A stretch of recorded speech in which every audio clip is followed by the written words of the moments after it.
Well, I wouldn't say it's unfortunate yet, because it's about time for us to go to Parliament. Last Friday, it said that we would sit at 12. And that's why we've come around this time. So we are late. Maybe the person that has to open the door is late or something. So we wait, and then we go in. Because they haven't opened the door to anyone, and I don't know why. Maybe they are doing cleaning, maybe the security reasons or what. So we rather wait. But earlier we've seen MPs move in and out of the chamber. But just when the minority members are about to enter, we realized that the place was closed. But earlier we saw... Well, I'm sorry, I didn't see that. I just came in. And I know the doors are locked, and I'm told all the doors are locked. So we are waiting for it to be opened. It can't be closed forever. It will be opened. But this is unusual to parliamentary proceedings, because I've seen you, the minority, clad in black and red outfits, chanting and singing your song. What is the matter? They go to church. In the Bible, when somebody asked, it was asked, are you the only stranger in Jerusalem? Maybe you are. Because there had been the ruling of the speaker, which emanated from the disturbances that happened at the appointments committee, and 4 members of parliament were suspended, and we think that is not right. So apart from the fact that 3 of our members are suspended, inclusive of the minority chief whip, the majority chief whip is also suspended, and I don't see the continuation of parliament when 2 chiefs. Today is a normal working day, and you are here. Well, I'm happy starting from the premise that this is not the first time that we have come here to observe proceedings in Parliament. So it's part of our routine activities to occasionally come and check on our parliamentary group, i.e. the mighty minority.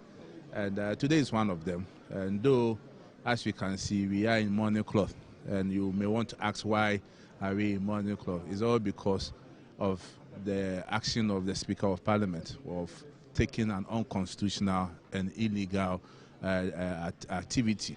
And that is, oh, certainly, because at the end of the day, there are rules, there are proceedings which guides the conduct of Parliament. And I want you to state which rules or which part of the Constitution gave the Speaker the authority to suspend the 4 members of Parliament for 2 weeks. There's no such rule. So at the end of the day, we are registering our displeasure about the action of the Speaker of Parliament. And we are here as leadership of the New Patriotic Party to witness the proceeding and also how he's going to respond to such an unconstitutional and illegal suspension that he gave to the 4 members of Parliament. So I listened to the apology, and here it was repeated by the minority leader for and on behalf of the members of the caucus, and supported by the majority leader. It's not only words. Before me, they demonstrated and assured me of their total support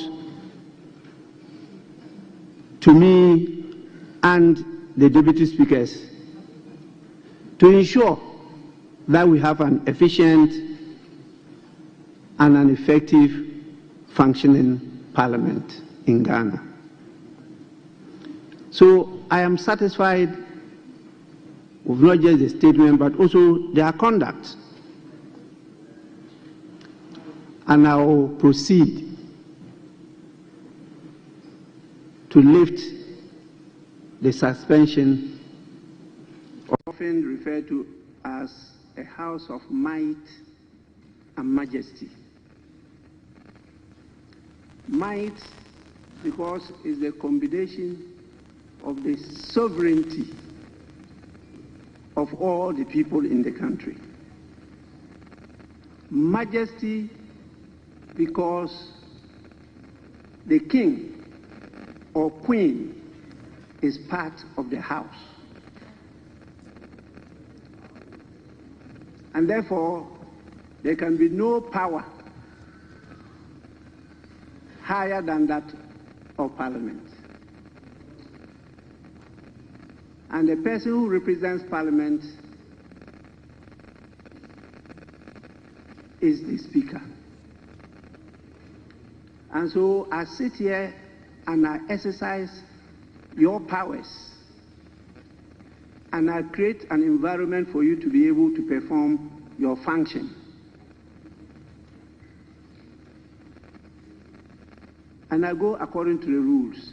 You can disagree with the Speaker, and the rules and the laws of Ghana permit you to do so, and also details out the procedure on how to handle the disagreement. But the rules are very clear as to what they refer to as disorder or contempt of Parliament. And for me to preserve and uphold that might, majesty, and dignity of the House, I should not shed any responsibility in applying and enforcing the rules. And that was exactly what I did. Even though some of the members are my personal friends, I refer to as sons.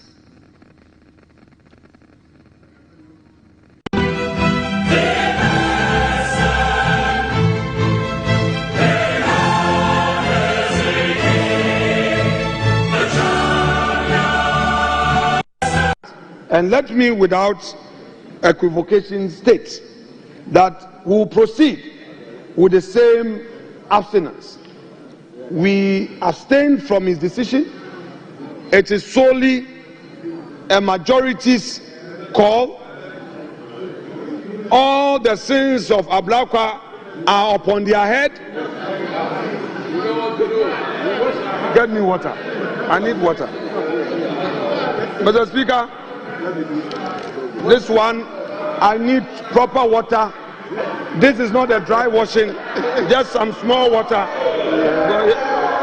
Yes, Mr. Speaker, this one, we are washing our hands. We are washing our hands to tell them that every sin at the airport hills, Mr. Speaker, I'm cleaning. Mr. Speaker, and I'm cleaning. I am cleaning my hands to tell them that we are not part of the sins that he has committed. All the airport hill sins are on their head. If tomorrow he and his aura start pursuing you It is on your head. But if he repents, and comes back to this house, we will accept him and make him aware too. Mr. Speaker, we rest our case. What is the difference between the ordinary thief and a political thief? Number one, the ordinary thief steals your money, your bag, your watch, and your jewelry, isn't it? But the political thief steals your future, your career, your education, your health, and your business. Number two, the hilarious part is that the ordinary thief will choose whom to rob. But you are the one who choose the political thief to rob you. Because we choose them. We vote them. We blindly say we are not blind. Who is deceiving who? The ridiculous part of the whole issue is that we will fight to defend and protect our belongings from the ordinary thief. Is it not? But we fight each other to defend and protect the political thief. Is that not what we do? Thugs will be fighting themselves to protect those that are stealing our career, stealing our joy, stealing our health, stealing our success. What a shame. Government is broke, government is broke. But people are spending billions to go inside the government that is broke. Have you ever seen a minister who resigned because government is broke before? Government has no money. Have you ever seen a governor who said, ladies and gentlemen, when I was elected, I thought the government had money. Now I discover government has no money, I resign. Have you ever seen it? Government has no money, but they are bringing money out at election time. Where is that money coming from? So they are lying. What is happening is that there are two types of wicked people in government. Type 1, they eat current money. Any money they find in government, they will eat it. They are wicked about that one. There is type 2. Type 2, they eat current money and future money. They will say, my term will end next year. When I leave, how will I eat money? Let me borrow money now and borrow money of the future and eat it now.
The edition of Good Morning Ghana on Metro Television. My name is Awudu Moro. It's always a pleasure coming your way. It's a beautiful Wednesday morning. This is the day the Lord has made, and we're glad to be alive today to bring you what the talk of town was, what the conversation in town was, and it happens here on Good Morning Ghana.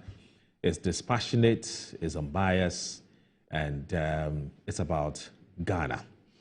So we go straight ahead and look at what the newspapers are reporting this morning. I'll start with the Daily Graphic newspaper. The Daily Graphic newspaper reports that Development Bank Ghana welcomes Dr. Randolph Enso Ambala as CEO. Education Ministry denies story, but Graphic stands by report. Prostate liver cancers among leading causes of death in Ghana. 155 contest Council of State slots Tuesday. Speaker reverses for suspension of 4 MPs. The Ghanaian Times. Tripartite committee begins 2025 salary negotiations.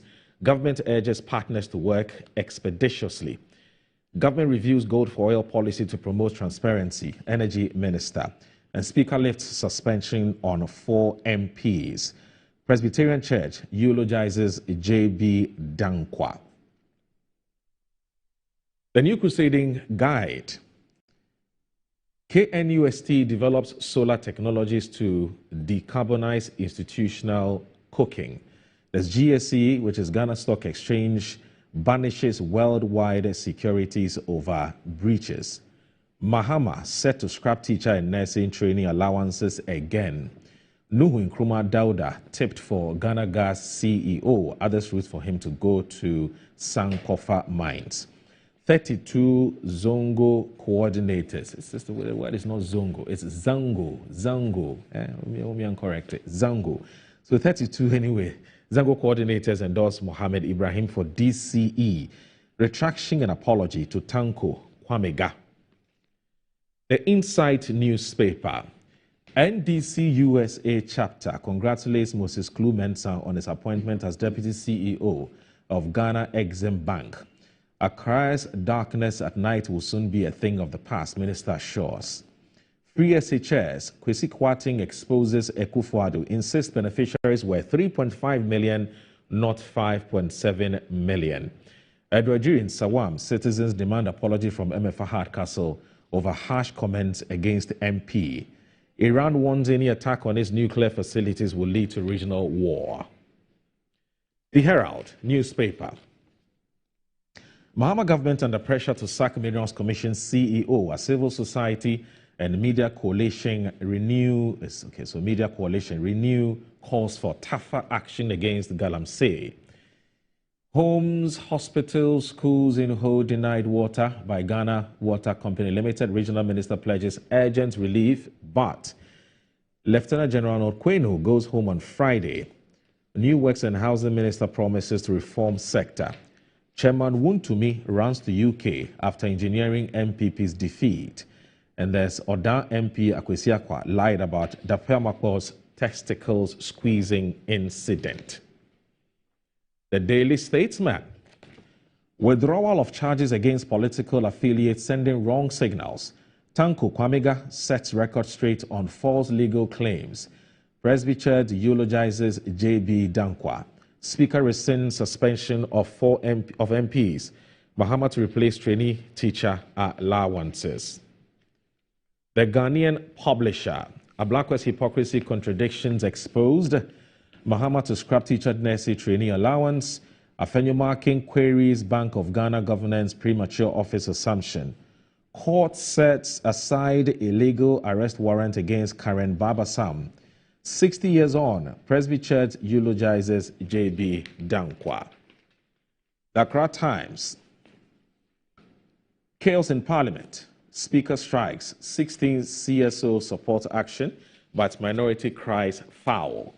Strengthening our democratic institutions to fight corruption, President Mahama. Ad hoc committee begins work today to restore parliamentary integrity. Vetting chaos, Bagbing lifts suspension of airing MPs back to work. Your welfare, my priority. Dr. Randy Ape.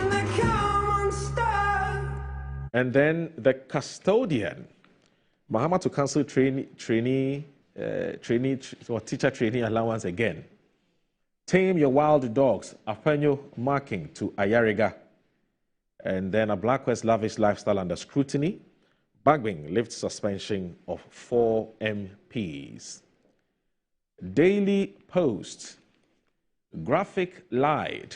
The Minister for Education never said teacher training allowance will go.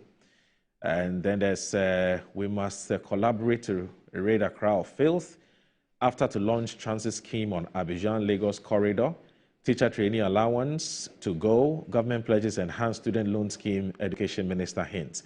Daily Post, I don't know, something doesn't add up. So you have graphic lied. Minister for Education never said teacher trainee allowance. But then you've also reported the same story. Anyway, Parliament passes NDC's Men of Metal. And it comes to the picture of the Honorable Samuel Okudzeto Ablakwa and Samuel Nate George.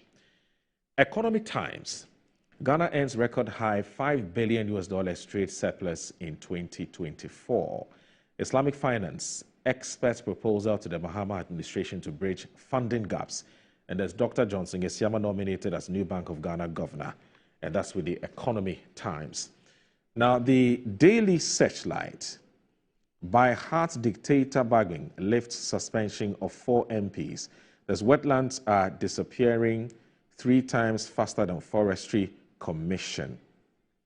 Business and Financial Times, motor insurance hike. Insurers cite inflation, CD depreciation. And there's Dr. Enso Ambala appointed as DBG CEO. And as IMG records 116 piracy incidents. Industrialization, trade key to Africa's prosperity. The Star Life Assurance Partners, that's a fintech to promote life insurance. The Informer, bribery scandal hits Central Region NDC over MMDCE's selection. The Lands Minister promises regular media engagement. On suspension of 4 MPs, Babin B to treat. Africa's prosperity hinges on good governance, Mahama tells APD. A minister vows to rid Accra of darkness in first 50 days in office. We will monitor. All right, so that's the those are the front page story, the headlines on the front page of the major stories. We'll come back and I'll let you in on who our guests are, and then the conversation will start. Stay with us.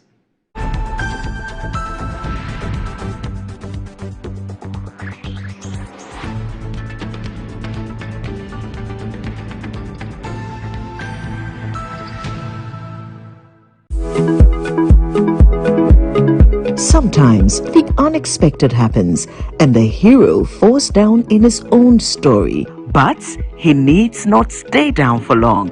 Cosmopolitan Health Insurance is your trusted health partner. Whether an individual building a business, with Cosmopolitan Health Insurance, your medical care is our concern. For the best health insurance solutions for corporate institutions, groups and associations, families and individuals, choose Cosmopolitan Health Insurance from our over 700 accredited health service providers nationwide. Call us on 0302 540 668 or 0501 678 547 for all your health insurance solutions. Cosmopolitan Health Insurance, your medical care is our concern.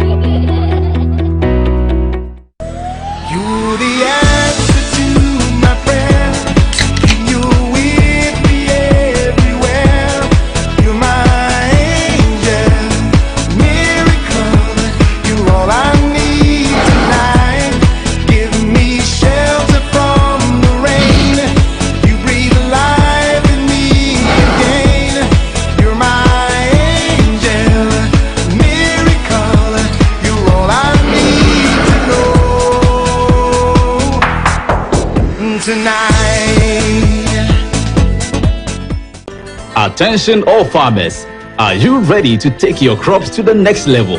Introducing 3 effective organic composts that will revolutionize your farming practices.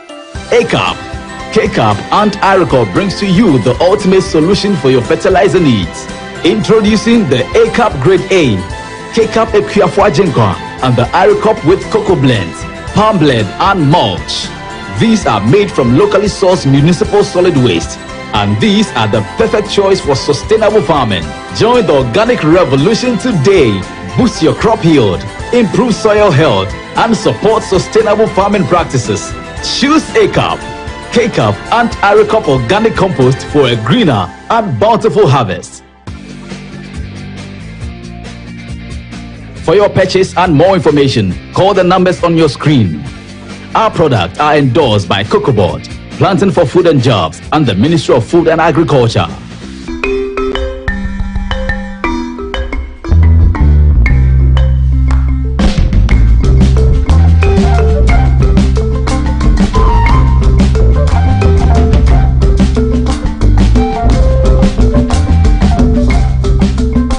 Welcome to the Alisa Brunch, your special Sunday treat. Good food, great and relaxing ambience, and excellent service.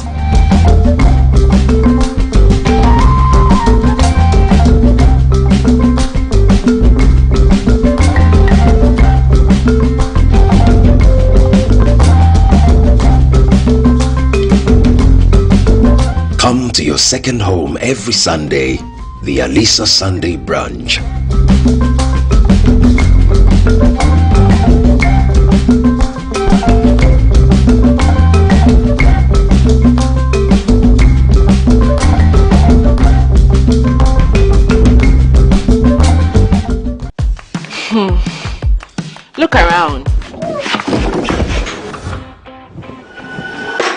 home also need a makeover? Oh, mine clearly does. So we went to Ashroom and found the Como collection. It had everything we're looking for and more. Matching furniture for the entire home, designed with you in mind. Where's Como collection? Dressing up is just a breeze. Always ready with a perfect accessory. A magic dressing mirror. One look and you're ready to face the world. Or at least the kids. A bed perfect for young men who want a table that turns into a treasure chest.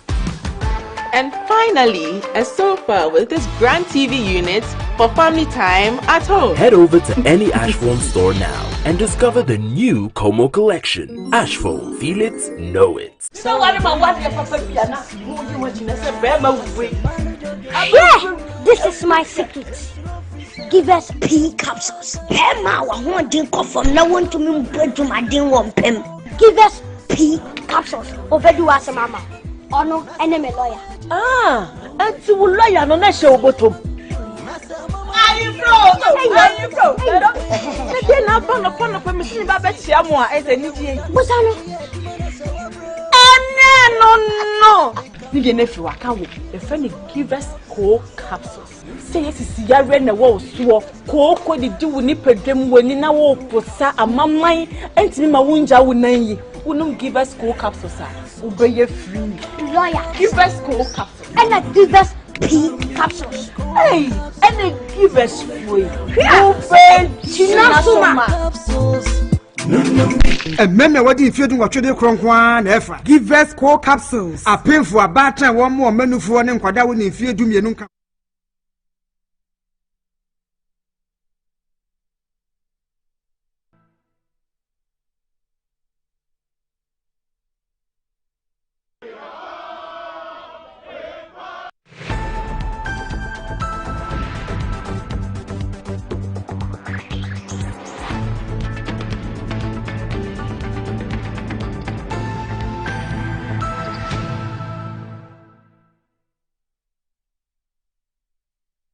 All right, welcome back. This is Good Morning Ghana on the Metro Television. And at this juncture, I'll be introducing my resource persons who have joined us this morning to help us look at the big stories in the newspapers. And joining us this morning is the managing editor of the Insight newspaper. I'm talking about Mr.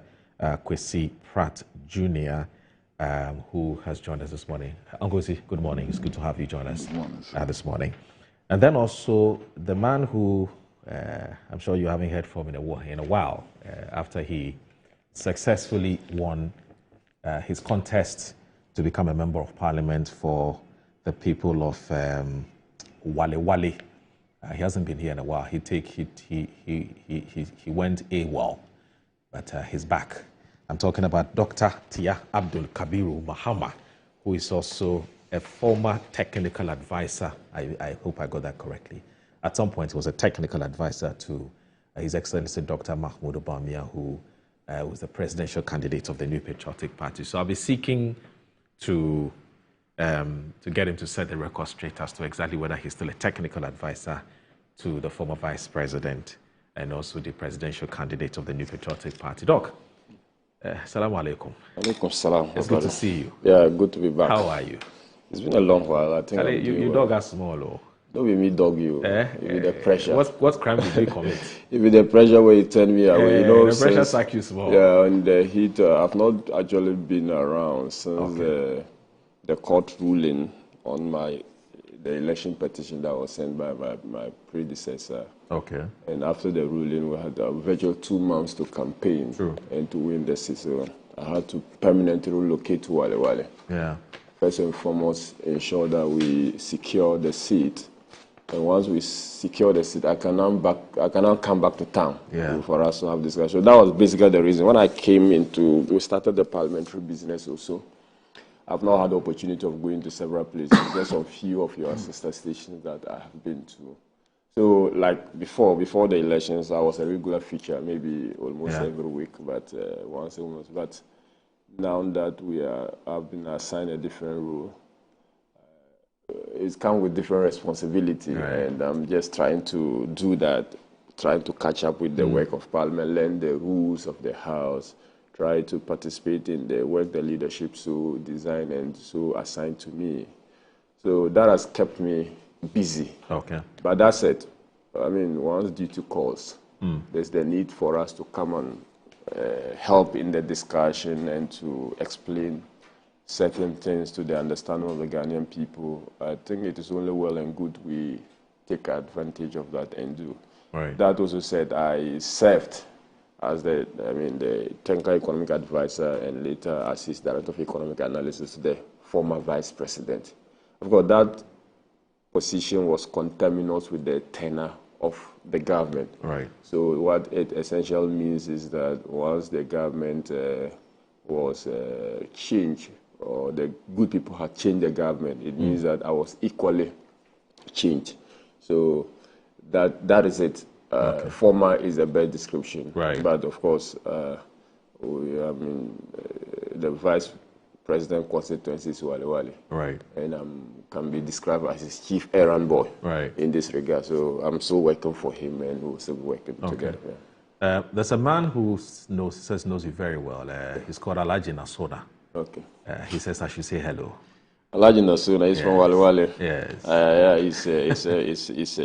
he's a brother and a father. I think it's just that we were not on the same side. We were not on the same side during the contest. But he's a good man. Right. He is loved by the people of Wale Wale. His industry has employed a lot of people, and I think that when such people are part of society, they contribute meaningfully to the development of such society, and such people, irrespective of political coloration, will have to be celebrated. Right. And on this occasion, I just want to celebrate the industry of Alhaji Nasona, and to urge him to keep on doing more. Many people will stand to benefit. The good people of Wale Wale will benefit. The good people of Mampuru will benefit, and Ghana at large would benefit from his industry. So, Alhaji, wherever you are, good morning, and thank you very much for the industry. You know, during your contest, your internal contest, the parliamentary primaries, one of the things that I noticed was that at some point you sounded and looked very, very dejected, and you came across as though and it's just my observation. It was almost as if you were beginning to ask yourself whether you belong here. I'm talking about the rough and tumble of politics and all the issues that came up. You know, the court cases, the back and forth with you and Hajia Lariba. You know, if in fact at the time there was even talk about the fact that the vice president had run you under the bus. You know, he had disappointed you. You were expecting him to have been there for you, but he decided to take a more neutral position, you know, and you would have felt that as his technical advisor, he should have been able to intervene so that the matter could be taken out of court and so on and so forth. You know, how were you taking were you taking those kinds of narratives? Yeah, so the fact is that, first and foremost, I didn't set out with the intention to go to Parliament. Okay. And usually it is difficult for you to explain this, especially as a politician. It's difficult for you to tell people that it wasn't my intention to come out and join the fray, as it were, fiercely so, to campaign to becoming the member of Parliament for Wale Wale. I have been in I was born there. My father has been one of before he passed on, had served the party. As a matter of fact, the stronghold of the party in the constituency is where I come from. And my father, until he passed on, was the life chairman. They virtually nurtured the party. And in his prime, he was a commercial farmer. He had tractor. He could use this tractor to farm for people. That attracted people to begin to love the new petrol. So he virtually built the party in that area, so making the area the stronghold of the party in the constituency. Someone from that stock, if I sit down and watch how things are run in the constituency, there's this natural anxiety that if we don't do something radical, we risk losing the seat. That was my first drive, that I have the conviction that with the way things were going, it would be very unfortunate that the vice president winning or losing 2028 election, 2024 election, and losing Wale Wale. Under no circumstances should we have the vice president losing, just like how it will be unfathomable for you to look at your mama losing Bole, because that is his backyard, that is his own cover. That will be the end of a political era. So sitting down and watching that and working for the vice president, I was convinced within myself that the right thing to do is to save the seat, irrespective of the cost. So that was the drive. So I started this process with that understanding, and I actually did not even want the vice president to get involved. Because here you are, the technical advisor, working for him closely, and the MP who happened to have family ties with the vice president. So it's a tricky situation. Yeah. So I did not even want the vice president to get involved, because either way he's going to be in the problem. To side with me means that he's throwing the sister off the bus. Yeah. To side with the sister means that he's throwing me off the bus, despite the fact that I also serve him and I also render some service to him. So that was the difficulty he found himself. And also he had made a public statement that he wants to stay off in all parliamentary elections. That also gave me an edge that once the vice president is saying off, that means the people of Wale Wale would determine who becomes their next legislator. So that was the situation. But in the midst of this, there are people who would virtually be around power. And they use the power to create a sense that that is what the establishment so desires. And those entrepreneurs were those making things difficult, because they will go and create a picture that, look, this guy is is acting contrary to the advice of the vice president. He's doing things, he's on the frolic of his own. That was the situation that I faced myself. And at a point in time, truly, I felt like I should not have. Because when you are trying to salvage a situation and the burden of that is on you alone to bear, it became a bit of... it was too much to handle. Yeah, it was too much to handle. As a person. And people... What I was left with was the support base. Right. People unyielding, people saying that, look, if you do not come, this seat is going to be lost. I see. So that was what was holding me. And I think that at the end of the day, we went to court after I had won the first round of election, but the alleged irregularities you all followed.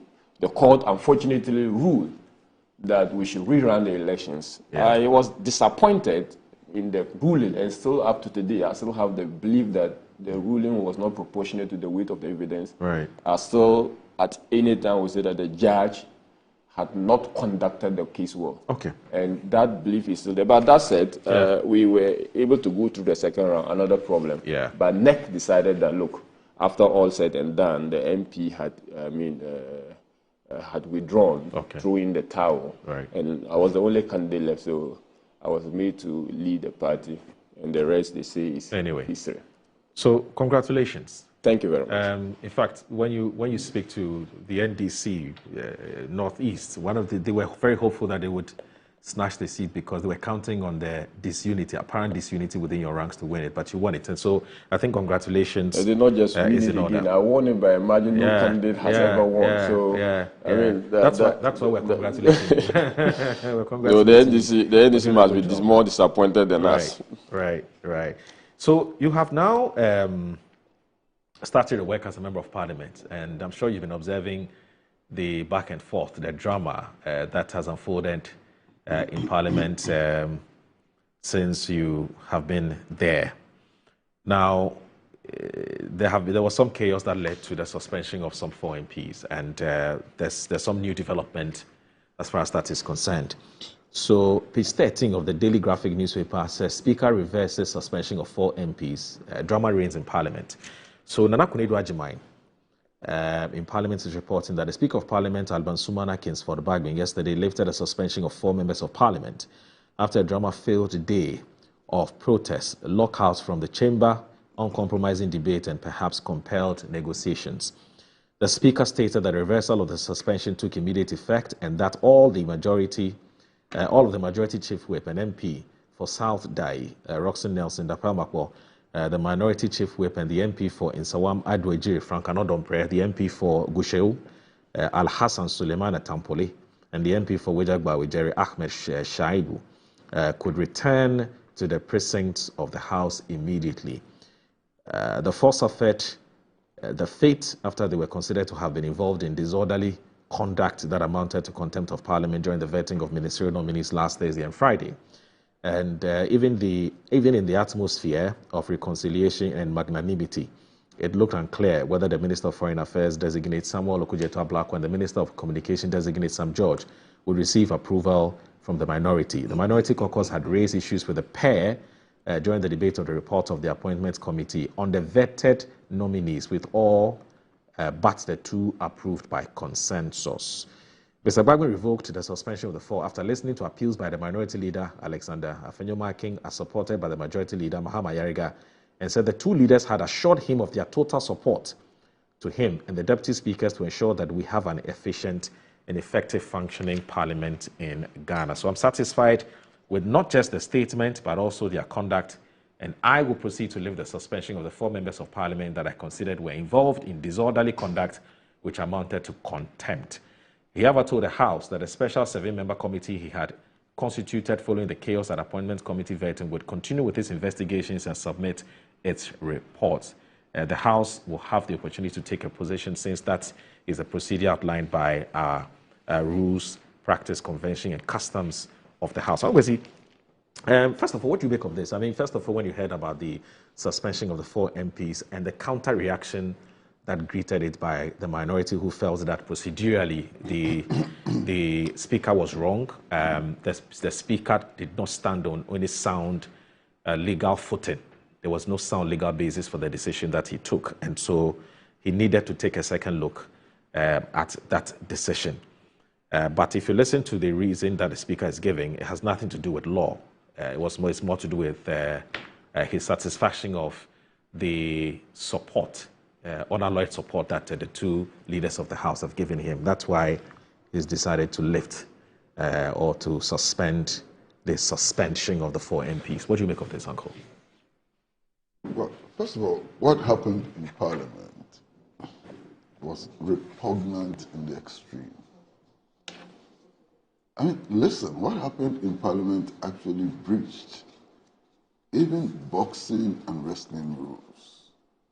You understand? And we've had statements made by members of Parliament, especially from the minority side, which must be exceedingly worrying. I read yesterday an interview which was granted by Kwesi Appiah. You know, I think he's member of Parliament for Oda. Oda, yes. In which he actually stated that, you know, members of Parliament actually, this is morning television and it's difficult to say everything, but actually members of Parliament dived under the tables and attacked the private parts of people on the other side. Specifically Nelson Dape-Amakpo. Yeah. But this is not allowed, even in the boxing ring. But Nelson said it's not true, though. Who said? That's what he says. Dape-Amakpo, he says it's not true. And that it's a silly joke. That's how he describes it. Well, but that's a contention between the two of them. Okay. Who am I to decide who is speaking the truth? Right. But this matter has come up, you understand? And I have known Kwesi Appiah for a very long period of time. I mean, since his days as a reporter at Peace FM. And I think he's not given to making such silly jokes, you understand? So it's a serious matter. But even if you go beyond this, I saw the video clips in which a ranking member of Parliament is actually calling on his colleagues to turn tables. This, I mean, to a very large extent, it looked like schoolboys, you know, in a dining hall, complaining about too much pepper in the soup and so on. Absolutely regrettable. What happened in Parliament is not something that anybody can endorse. And I was shocked, you know, when I heard the minority leader say that after all, the damage which was caused was minor. How can you think like that? That the damage was minor. Should anybody destroy anything, minor or major? Unbelievable. Now, it is significant also that the only empirical evidence we have now is the survey which was conducted by Global Info Analytics. And that survey suggests that 72% of the Ghanaian people support the Speaker's action. Now, 72% is a very, very high figure. And I believe that perhaps, perhaps even more than 70% support the Speaker's action. And that's important. I mean, all these things about rules and regulations and so on, ultimately, power resides with the people. And if 72% of the people of Ghana support the Speaker's action, it is something which is worthy of note. Now, after all the brinkmanship, all the things that happened, and so on, all the press conferences and so on Monday, the minority leader sent a memorandum to the Speaker of Parliament. And paragraph 2 of that memorandum is exceedingly interesting. I'd like to read it. And it says, "At the outset, I wish to commend your strong leadership in swiftly addressing the regrettable incidents that unfolded at the Appointments Committee sitting on Thursday, the 30th of January 2025. Your commitment to preserving the dignity of Parliament and ensuring that parliamentary standards remain intact is acknowledged and deeply appreciated. Additionally, your directives regarding the damage assessment and financial accountability for any destruction of parliamentary property, as well as the referral of potential criminal conduct to the Ghana Police Service, are commendable steps towards reinforcing discipline and responsibility. These actions, which are aimed at ensuring that Parliament is held in high esteem, are in line with best practices and deserve recognition." This is Afeno Maki. Yes. This is a minority leader. You understand? And I'm so happy that after all the rigmarole, he's finally come to the conclusion that what happened in Parliament is not just an affront to the dignity, of Parliament itself, but more or less an insult, to the people of Ghana who spend long hours queuing to vote for them to go into Parliament House. I must also say that this is not the first time that we are witnessing this reckless misbehavior in Parliament.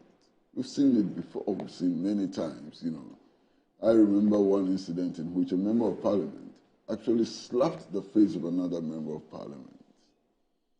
I remember on another occasion where a member of Parliament actually took ballot papers, chewed and swallowed them like a rat, and so on. I mean, this is not the kind of Parliament we want. And I think it's important that both sides of the House, contribute to establishing some level of decorum in Parliament.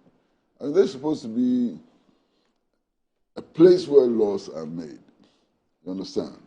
And if the people who make the laws display this wanton indiscipline, it's difficult to see how the rest of the population can accept this and live with this. Yesterday, the Speaker, after consultations with both sides of the House, and actually after this memorandum which was submitted by the minority leader, decided, that the suspension of the 4 members of Parliament be lifted. Well, I think it's important for Parliament to work, and any concessions and so on which can be made in order to ensure that Parliament works, I think it's in the right direction. However, I must point out very clearly,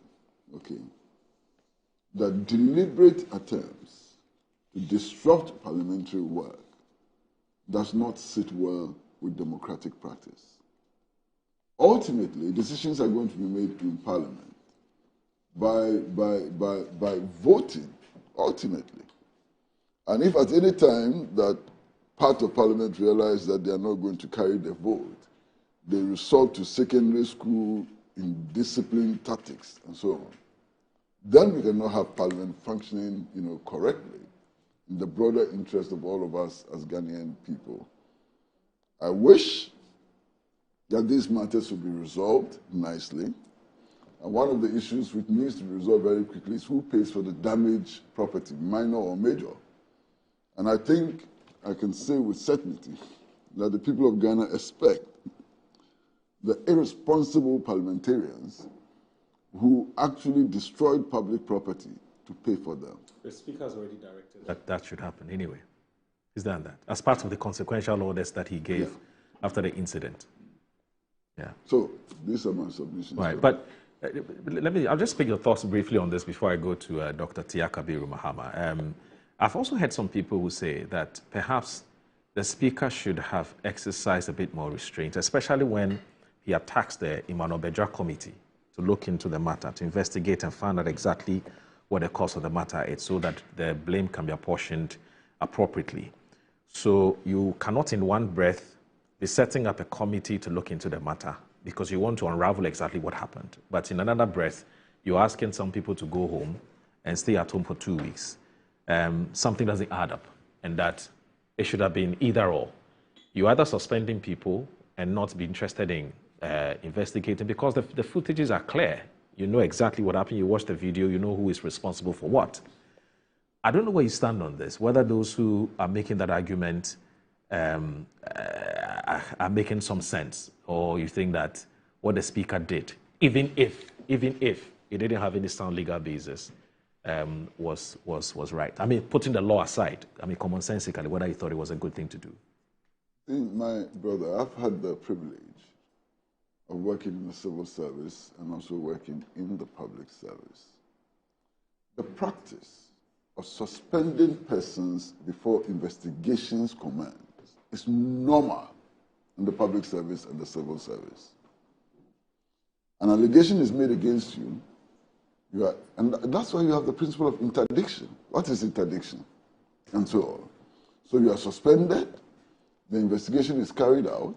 If you're exonerated, you come back to work, and in some cases, adequate compensation is made, and so on, in some cases as well. So that's normal public service, civil service practice. Right.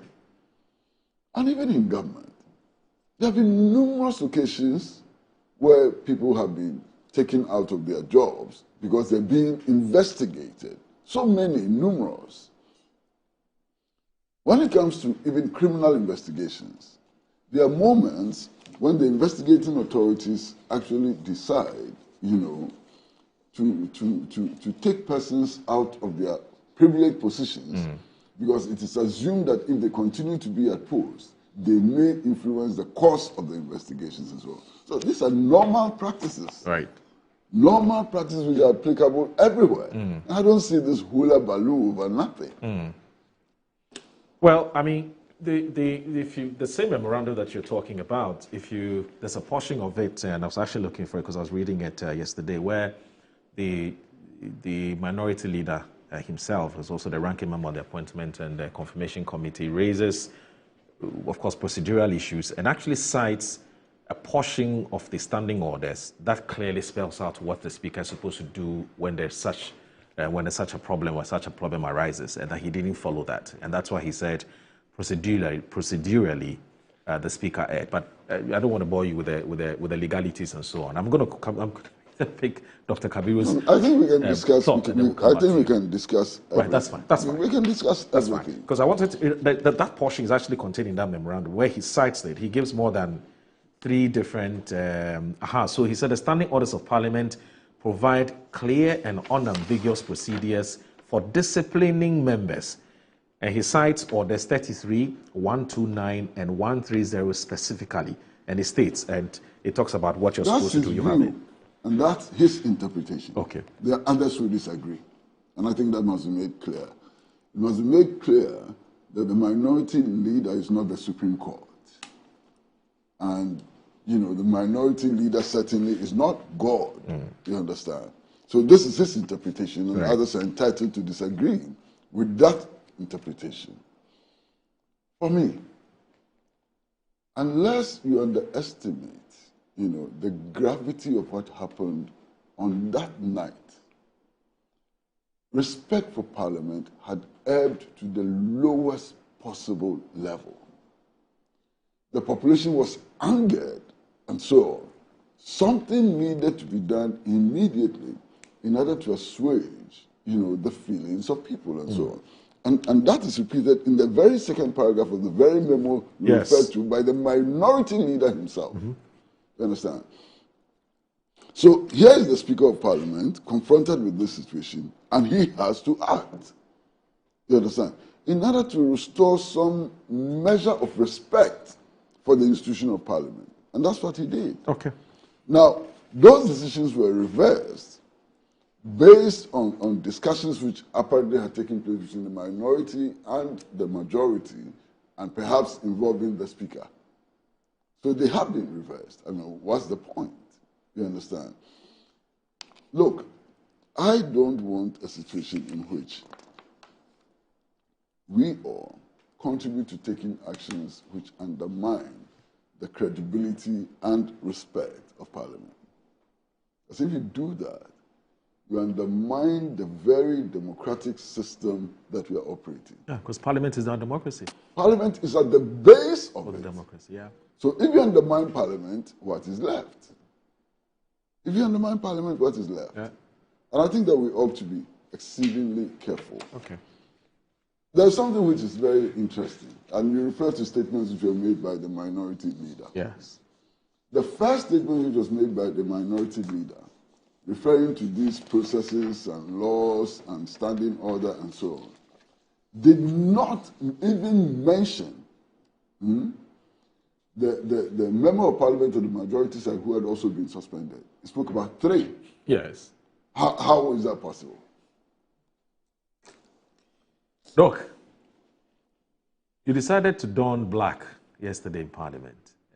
What was that for? I mean, didn't you know that your leader at the time was having a discussion with the Speaker of Parliament in order for the suspension to be lifted? You didn't have any clue such a thing was happening. Probably if you did, you wouldn't have decided to don your black attire as we saw in Parliament yesterday, or it really wouldn't have mattered.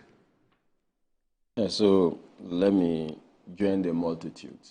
Let me join the Ghanaian people and stand on the same platform again to also again apologize to the good people of Ghana for the unfortunate spectacle that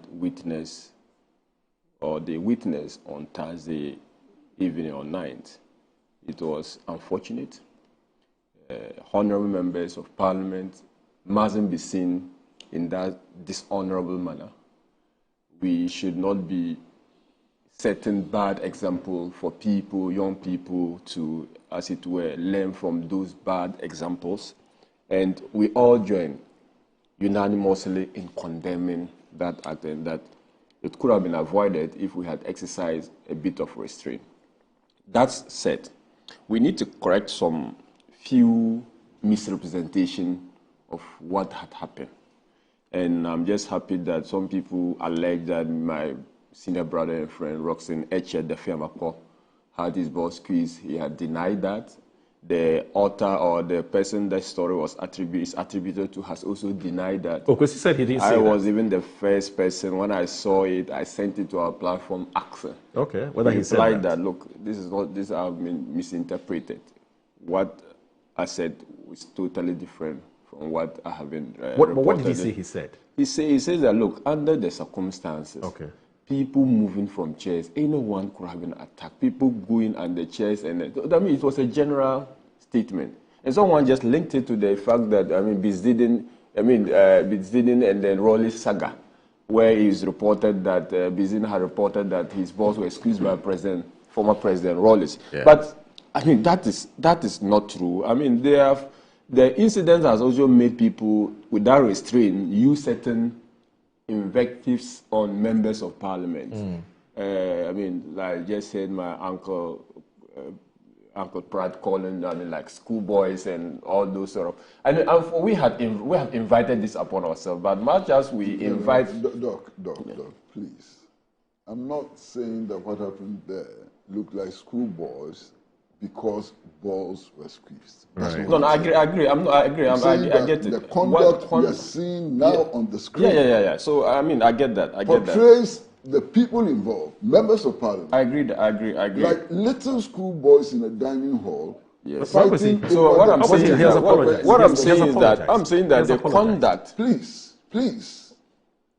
He is attributing something to No. This is what I said. So What does he apologize? No. This is what I said. What does he apologize? I said that the conduct of the members of parliament is making people to then spew invectives on us. Okay. Like people describe them as schoolboys, not the squeezing or the so-called squeezing of balls.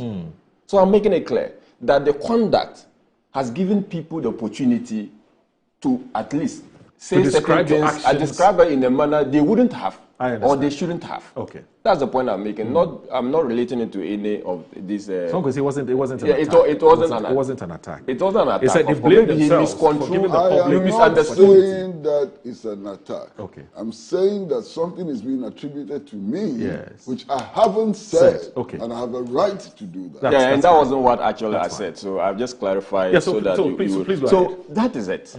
And one would seem that even if members of parliament were wrong, we condemn the wrong. We condemn it. And just like the respect that we are expected to exude, that respect is equally expected from the general public to accord, not the personality, but the institution of parliament, that respect that when we are even trying to condemn that act, we are a bit minded that we don't, leaders are always ridicule and all those things, but we don't subject the same institution to much more ridicule. The role of the speaker, or the 20 of our standard order specified clearly. He has his constitutional backing from Article 95, the head of the institution of Parliament. He is expected to protect the honor and dignity of Parliament. Whatever he does, he is supposed to act impartially and moderate the affairs of the House to its logical conclusion, ensuring that we fulfill Article 93 of the 1992 Constitution, i.e. the legislative power, the right to make laws and to have oversight and to make sure that we put in regulations to govern our country. That is the work of the Speaker. If the institution of Parliament is brought into disrepute, if someone casts a slur or there is a dent, there's a scar, that is going to be left on the conscience of the institution of Parliament. The Speaker has the moral right, he has the legal right to come to aid, to prevent that, or to take remedial measures to forestall any future occurrences of same. What the Speaker did was in that spirit, and putting the action within that whole spectrum, within that context, you say that the Speaker was acting with the greatest of respect, with the, I'm careful with the word I'm going to use, but he was acting out of good faith. Okay. That whole action by the Speaker trying to suspend people, trying to bring the respect, trying to listen to what the Ghanaian people feel about it, he was acting in good faith. But in the exercise of good faith, the Speaker had overstepped his boundaries. And we need to get that clear, that as much as we commend the Speaker's decision to make sure that he brings back the honor and dignity, and that parliamentarians are expected to Ghanaians hold parliamentary in high esteem, and we have to replicate that. With the Speaker not seeing that, is bound to, it's a source of concern. But in the exercise of that nature, you exercise in good faith, he had overstepped. Because come to think of it, that the member of Parliament for Wale Wale, the people have elected, goes to Parliament, for one reason or other, I get myself in dishonorable conduct. the Speaker decided to say that, look, you are being expelled from Parliament. You are basically making nonsense of the mandate the people had given you, and the Speaker has the right to then determine who becomes Member of Parliament or not, depending on your conduct.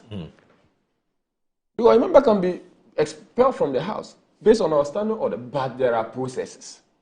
And that's why one would have expected that the Speaker, after setting up the committee, would have at least exercised restraint, allowed the committee to carry out his work, and then the recommendation of the committee is going to be decided. Even the decision of who to go out is not by the Speaker, it's by Parliament. They say the House will decide. So that debate in the House would have to necessarily or naturally come on. Again, you don't exert punishment that is far in excess of even what your laws have stated. So even in your anger, if you were exerting punishment, make sure that it is not in excess of what your statute or your rule says. So if your rule under Order 129 speaks about dishonorable conduct, and Order 130 tells you for the first time offense, how many days you should be suspended. Second time, how many days you should be suspended. The Speaker goes to give people 2 weeks. That is far in excess of what the rule says. So, putting that together, one would not understand. And you come to talk of Afenyomarkin. Look, Afenyomarkin tried to reach out to the majority. Let's handle this thing as a group. You had discussion with Honorable Ayerga. He tried his possible best.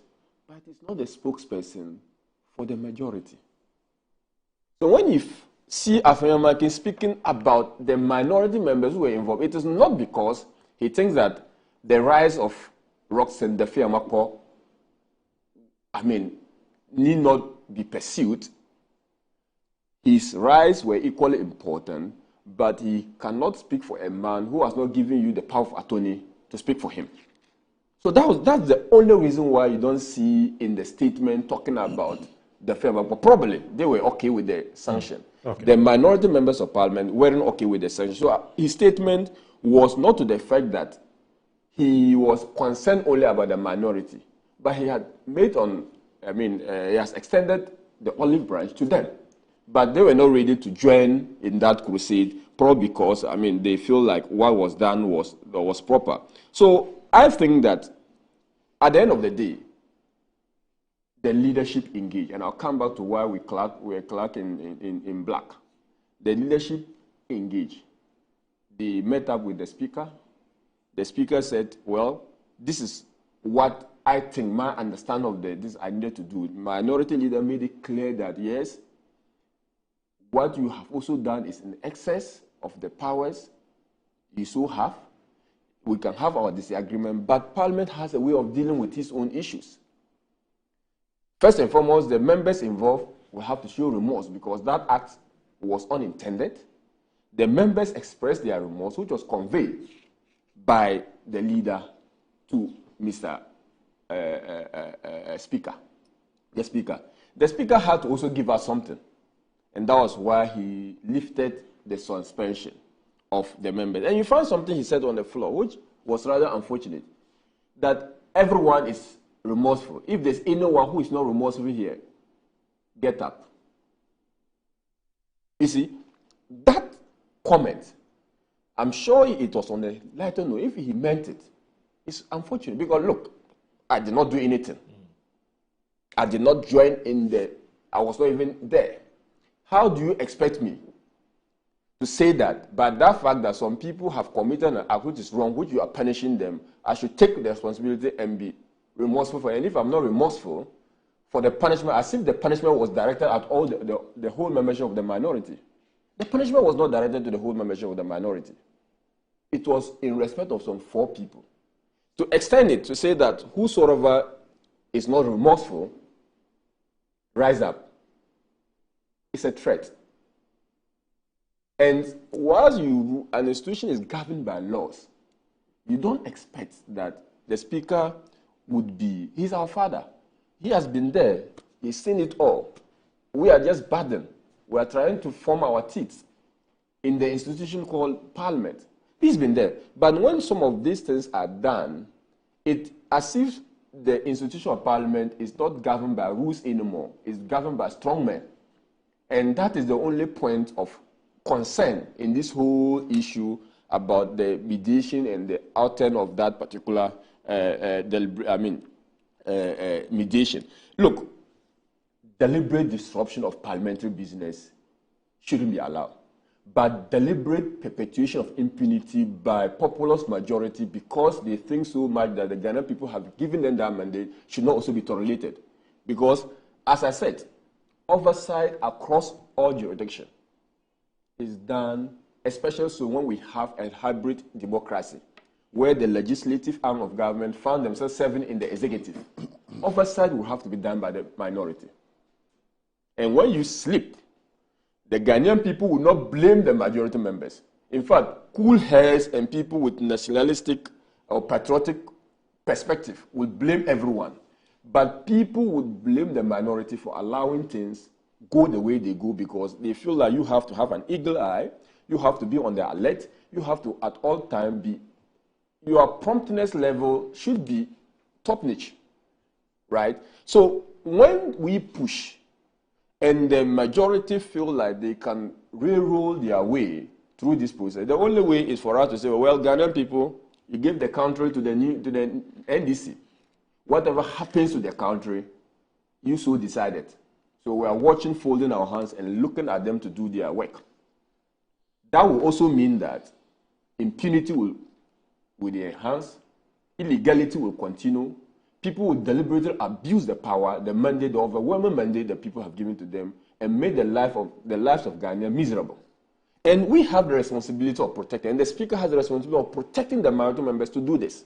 So, for instance, if you find us disagreeing, the only way is walk out. The other way is to vote.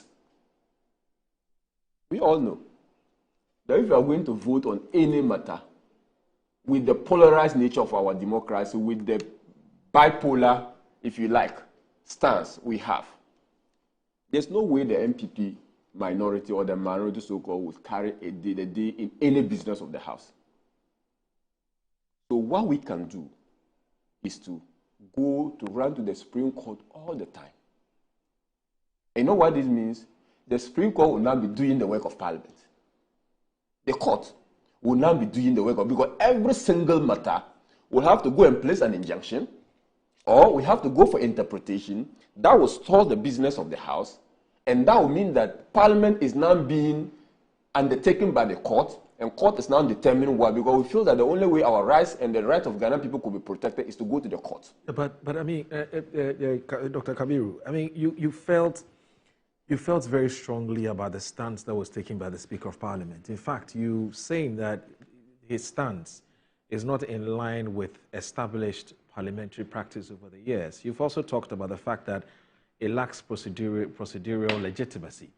Now, you don't think that in order to forestall such a thing from happening again, right? Because I do not think that this is the last time we're going to see any such chaos unravel in Parliament. For as long as you're dealing with human beings, condemnable as it is. If you decide to go to the Supreme Court to see some kind of interpretation as to whether, or you invoke the original jurisdiction of the court, which is to interpret what the law says, and you go to court to say that, look, this is what the Speaker has done. We're here to ask you whether what the Speaker has done is right or wrong. But that's the rule of law. Do you understand what I'm saying? I agree. Yes, those who are raising issues about the fact that when you are quick to go to court, what essentially you're doing is that you're telling the court to run your affairs for you, when indeed Parliament is supposed to be masters of their own rule. Totally understandable.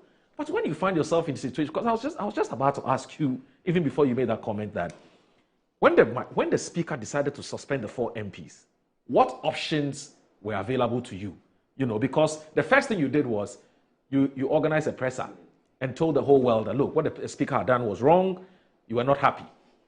And then later you decided to author a 5-page, I think a 4 or 5-page memoranda to state specifically the laws backing the stance that you are taking.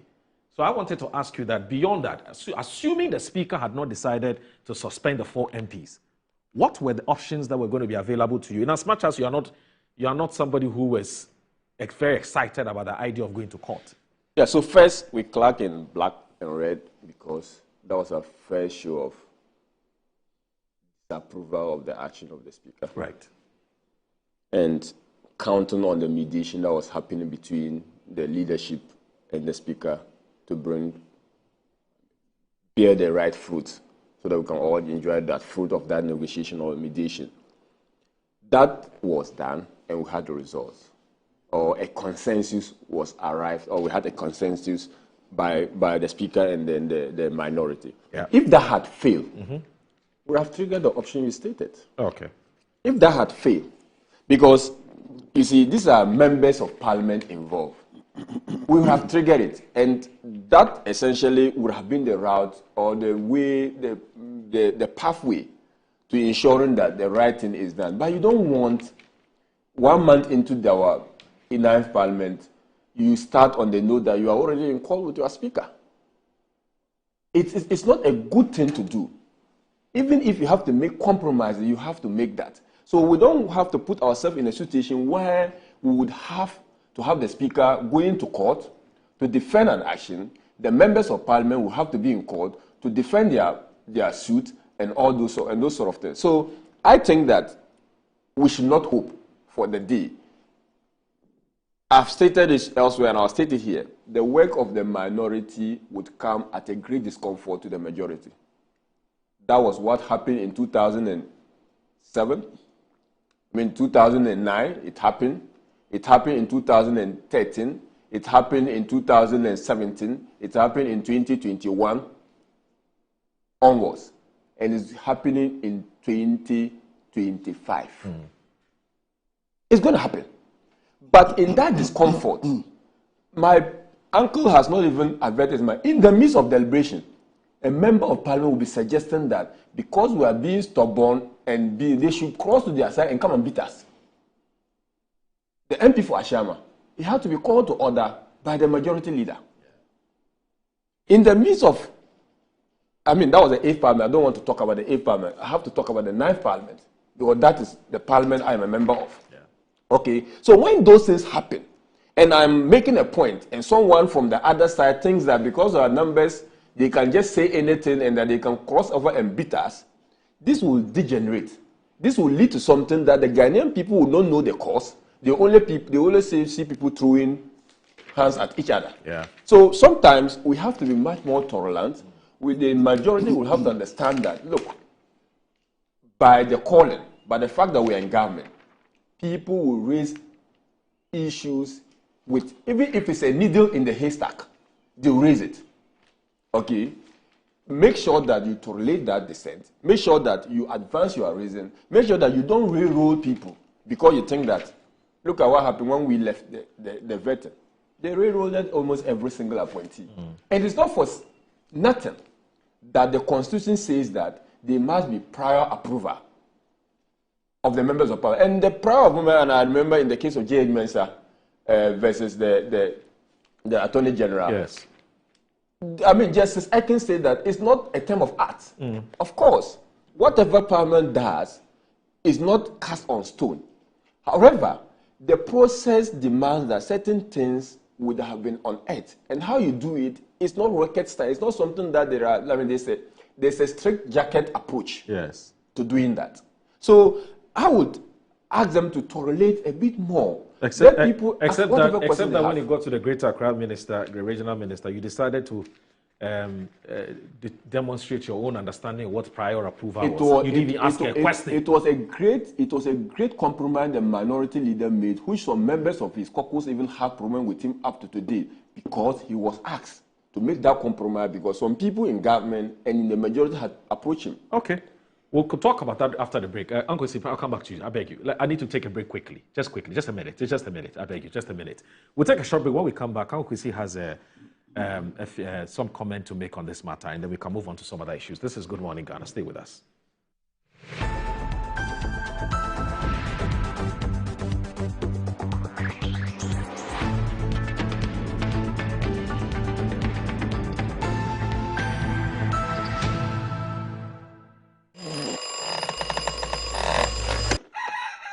Who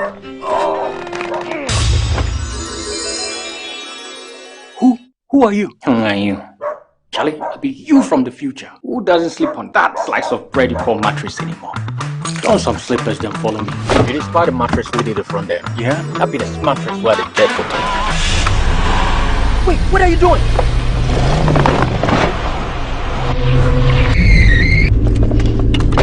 Wow! No damage at all. Not only durable, but also super comfortable. Come on, try it.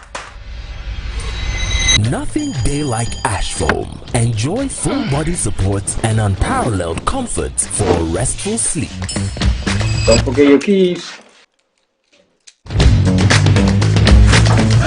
Get the premium sleep experience with mattresses from Ash Foam. Visit any of our showrooms nationwide or at ashfoam.com.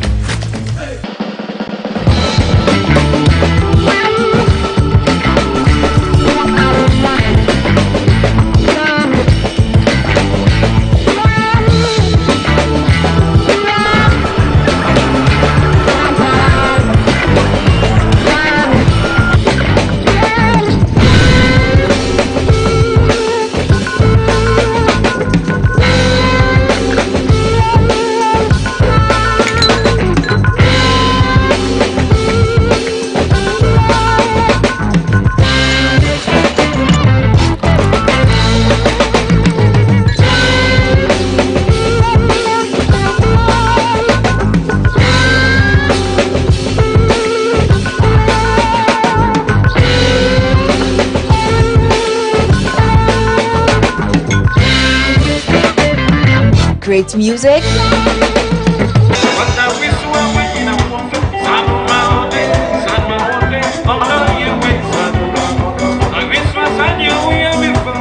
Excellent service.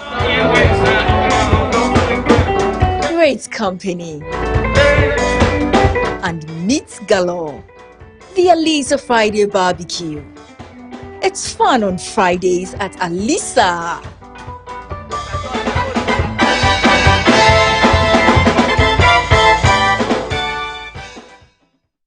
Attention all farmers, are you ready to take your crops to the next level? Introducing 3 effective organic composts that will revolutionize your farming practices. ACAP, KCAP and IRECOP brings to you the ultimate solution for your fertilizer needs. Introducing the ACAP Grade A, KCAP Equiafua Jinkwa and the IRECOP with cocoa blends, palm blend and mulch. These are made from locally sourced municipal solid waste. And these are the perfect choice for sustainable farming. Join the organic revolution today. Boost your crop yield, improve soil health, and support sustainable farming practices. Choose ACAP, KCAP, and IRECOP organic compost for a greener and bountiful harvest. For your purchase and more information, call the numbers on your screen. Our products are endorsed by COCOBOD, Planting for Food and Jobs, and the Ministry of Food and Agriculture.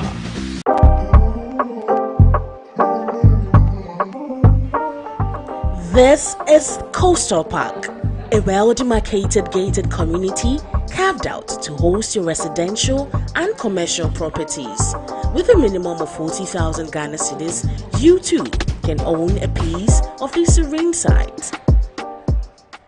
It's just 50 minutes drive from the Central University College, as well as just some 5 minutes drive from the Ningo Senior High School.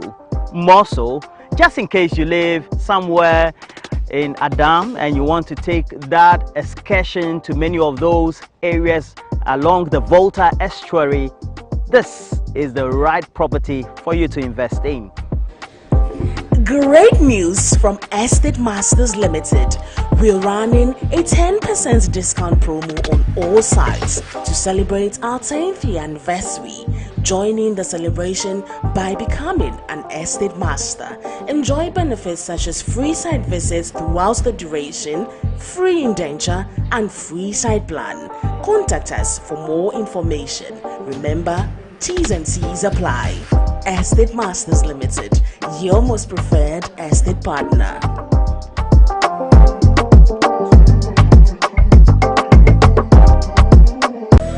You're the answer to my prayer.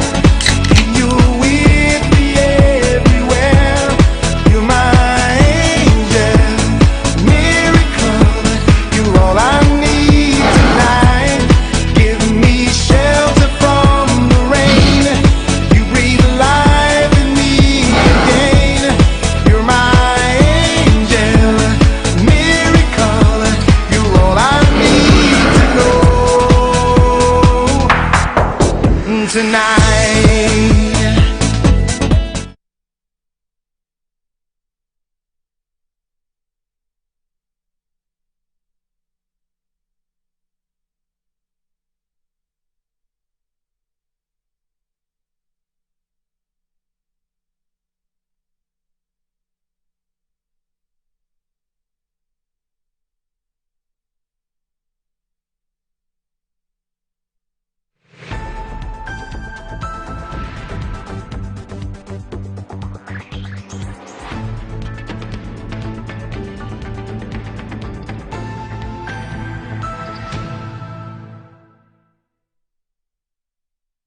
All right, welcome back. This is Good Morning Ghana on Metro Television. I'm here with Mr. Kwesi Pratt Jr., who is the managing editor of the Insight newspaper.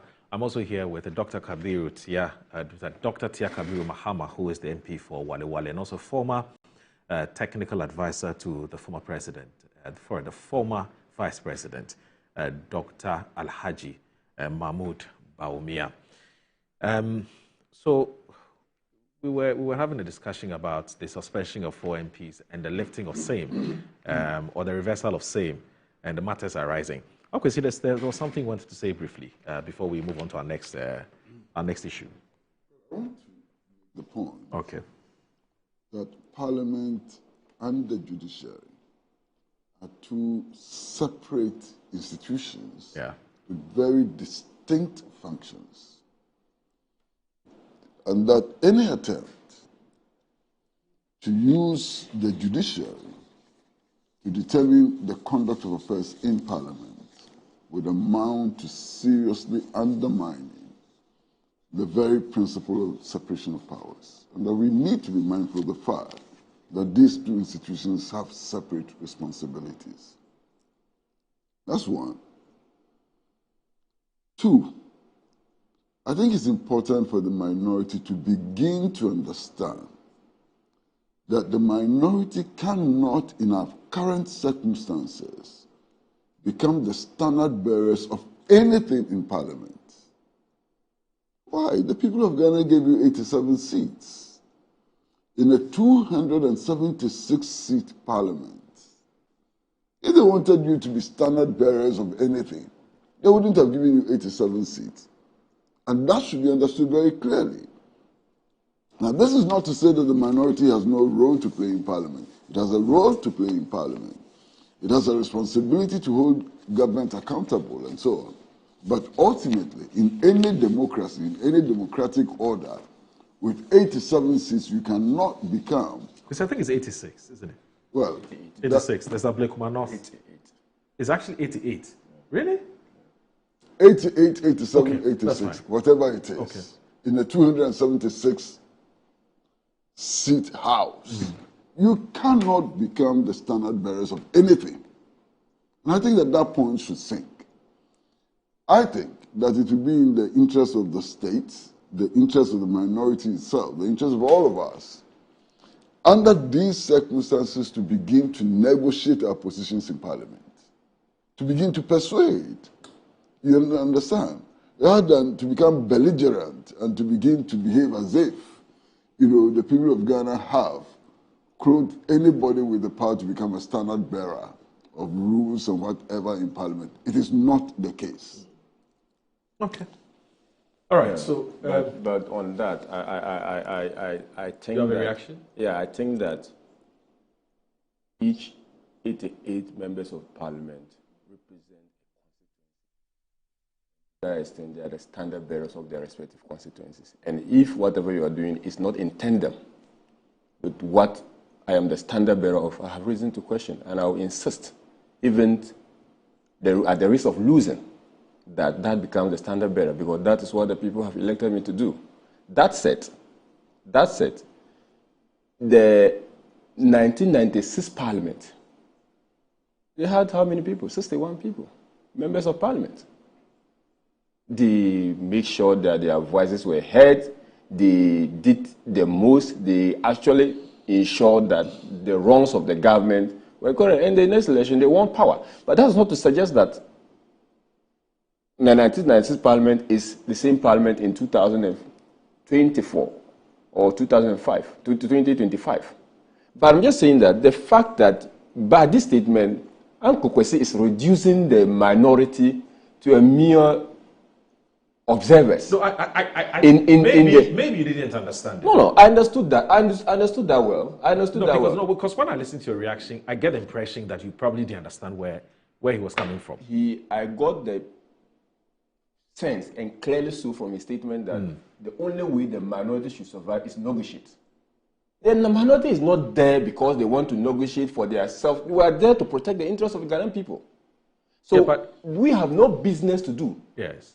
The role of the minority is to ensure that financial propriety, legal propriety, administrative propriety are held to the standards. Yeah, but my brother, why do you think that is the role of only the minority? You think that the majority? You think that the majority doesn't have a responsibility to protect the public purse? I gave you the reason. That the majority doesn't have the responsibility to make sure that things happen according to law? I give you the reason. That is not your sole preserve. I agree, but I give you the reason why the minority is weak. The majority is weak, is incapable of doing that because of the hybrid system. The finance minister is a member of parliament. The road minister is a member of parliament. Yes. The transport minister is a member of parliament. The the interior minister is a member of parliament. And so what? The communication minister is a member of parliament. And so what? In the 8th parliament. These same people are those supposed to be appropriating the resources in the 8th and having oversight over same. In the 8th parliament. How can that happen? In the 8th parliament, the majority of MPP members of parliament decided that the finance minister should be sacked. 99 of them. Yes, majority of them decided that the finance minister should be sacked. There have been several instances in our parliament, even under the so-called Fourth Republic dispensation, where voting and views have not followed the lines of the majority and minority. Several instances. So this argument is a false argument. I can recall what your side of parliament did. You understand? I can recall a voice like Eugene Entry, the Subi MP and so on, what they did in parliament. I can recall the PC appeal for and so on, what they did in parliament. The point I'm simply making is that the minority would not be deciding what happens in this parliament. Well, we are not the leader of Ghana, but we have the right to... You're not taking that right away from you. Nobody is taking that right from you. And you have the right to wear black and red to parliament. Yeah. You have even the right to wear indigo to parliament. Nobody is going to quarrel about that. You can wear green, you can wear yellow to parliament. Nobody is going to quarrel about that. But to assume that you will be making decisions in parliament, I think is wrong. Oh, no one has. Because you cannot.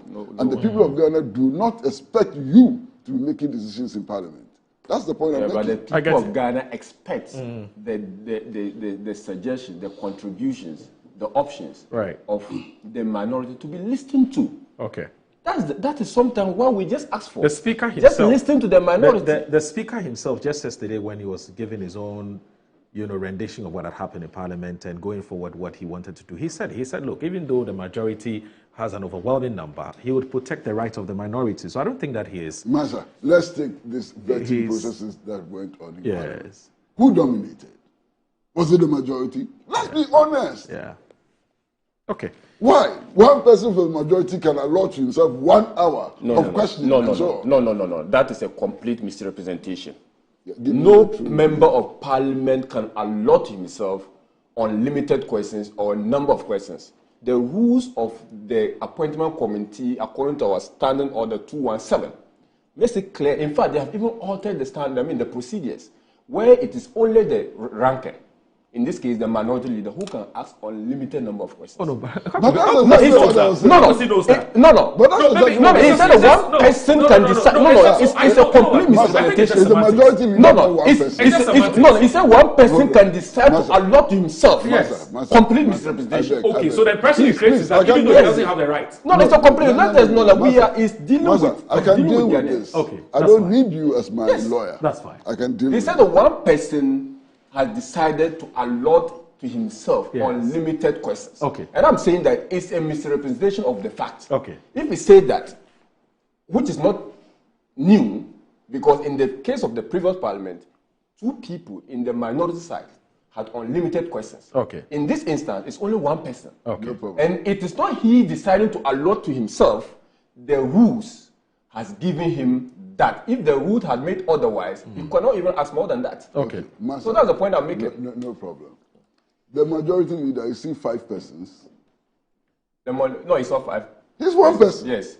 So if I say that 1 person decides to allot himself, No, it's not the my problem is not the my problem is decide to allot himself, which is wrong. It is not true that he decides. So what to is allot not true? himself. That is not 1 person. No, what is not true that 1 person decides to allot himself. That is what I'm questioning. To take for himself the opportunity. Does that make you feel more comfortable? Oh my God. Does that make you feel more comfortable? 1 person decide to use the opportunity given to ask all the questions he wants, but that one will be fair. Problem. The point I'm making is that anybody who watched the vetting process in Parliament cannot escape the conclusion that the minority dominated the process. That's what I'm saying. And that has always been the case. And that's why did you dominate or you didn't dominate? I agree. I'm not if you dominated, why are you contesting? No, why are you complaining? I'm not contesting that. I'm saying that has always been the norm, that minority members always dominate the appointment committee. So what is your complaint? And my complaint is that you are dominated. Not dominating. That we are saying that let's take Uncle Kwesi Pratt and Muro today. We all agree. We ask our questions. Only for you to line up 3 other people, contrary to our agreement. That is a source of concern. But Uncle Kwesi, but I get it. So that is a source of complaint. You shouldn't say that we shouldn't complain about that. The fact that the minority dominated the vetting exercise does not wish away or does not take away the concerns that they are raising in terms of how they feel that they've not been, their rights have not been respected. Master, in Parliament. They're saying that they feel bullied. Yes. They feel railroaded. Yes, in Parliament. Yes. Is that true? I'm saying that watch the proceedings in Parliament. You dominate the proceedings. Yeah, you do as you like. And then you say that you're bullied. Also use just the proceedings. No, but you use the proceedings as just one example to make a point that a minority, assuming, are actually being railroaded. We may not necessarily entirely paint the picture. What would you use? What would you use? You are not using the proceedings. The vetting committee is just a one-off. The vetting committee, in fact, the vetting is just a one-off. Since Parliament resumed. Yes. What other activity has taken place in So that's what we should be asking him. Let me give you the most dominant activity so far. Is the appointment, the work of the appointment exactly. committee. I agree. And I'm saying that. I'm saying that. Look, Master, why are you? No. He's saying that. Don't use just one. So show me the other. I should be asking him. So show me the other aspects you can use to make this judgment. So what else? You can use. Please don't help him. Let him I'm the one complaining. It's only highlighting. It's only highlighting what he's saying. I'm not the one complaining. I'm just highlighting. It's only highlighting our concern. I'm just highlighting his concern. That don't use just vetting. You have dominated the process. Then you say you have been bullied. How can you be bullied? Look, okay. This speaker, I mean this chairman of the committee, I have served in the committee. Yes. But he's asking a very legitimate question. On 2 occasions. I'm counting on at least 2-3 occasions. Yes. I was a subject matter rep to the appointments committee when we were vetting the energy minister. Okay. I was entitled to 3 questions. I asked 2. In fact, I asked 1 and follow up. Wanting to ask the 3rd one, the speaker said no. The chairman said no. Said you have I exhausted. raised issue with it. That is reruling. That is actually bullying me and insisting that I don't go. It's sliding. When we were interviewing the Northeast Regional Minister, that I had to even raise issue on the floor, telling him that he's not being fair to me because that was the repetition of what had happened when we were vetting the energy minister. That is one. Again, you find members of parliament trying to ask a question. You say, this question, the nominee cannot be asked that question because he's not the one who ordered that document. Fair and good. The nominee will sit and say that Uncle Kwesi Pratt did ABC. When Uncle Kwesi Pratt is not even at the vetting committee or the appointment committee to defense, he will allow that. Yeah, but Dr. Kabiru, be that as it may, you have just said to us that you have been dominant in the vetting process. We have been dominant. Yes, we have been dominant in the questions we ask because of the 100 questions we asked, the minority would have asked at least 60 of them. Yes. That is the scope of the dominance. Yes. That is the scope of the dominance. But as to whether or not we are able to extract, we are able to extract, we are able to, derive from the nominee. Yeah, but that's also normal. We watched and that is because look, you have vetting elsewhere. We are watching the vetting nominees in the United States. Yes. We are building our democracy in the line or to take the shape of some of those democracies. Yes. You mean must be seeking to improve. You get it. So when we raise issue and that a harmless question, someone has come to declare someone is going around chasing assets of people, publishing them without their notice in the interest of being a public spirited person. That same person is asked a simple question about his own. It is a crime for the person to. So, and I'm saying that, Dr. Kabiru. Meanwhile, the same person. I get all of that. I get all of that. Meanwhile, the same person. So these are the concerns you have. Per your view. These are the concerns you have, and you feel like the speaker. The chairman of the first deputy speaker and the chairman of the appointment committee is not being fair. Is bullying the members of the committee, irrespective. But do you also agree that that's always been the case? By your own standards, you are sitting here complaining that nominees are being vetted and they make statements about people who are not present to defend themselves. Yes. Just now, you are making statements about Okudzato Ablakwa, who is not here to defend himself. No, but this is not. I'm saying that. He's not here to defend himself. I'm saying that. I'm saying that the chairman of the rules questions. I'm getting. You cannot appropriate and appropriate. There must be consistency. If you are allowing them, allow. If you are disallowing them, disallow. That's the point I'm making. I'm not saying that. I'm just saying that you have made a point. I am not having issue. I'm not taking a definite position that I cannot ask questions of someone who is not here. Or someone should ask me a question who is not here. That's not my position. If I had taken that position, I'm saying that the chairman's position is that don't ask the nominee to answer to something pertaining to a third party who is not here.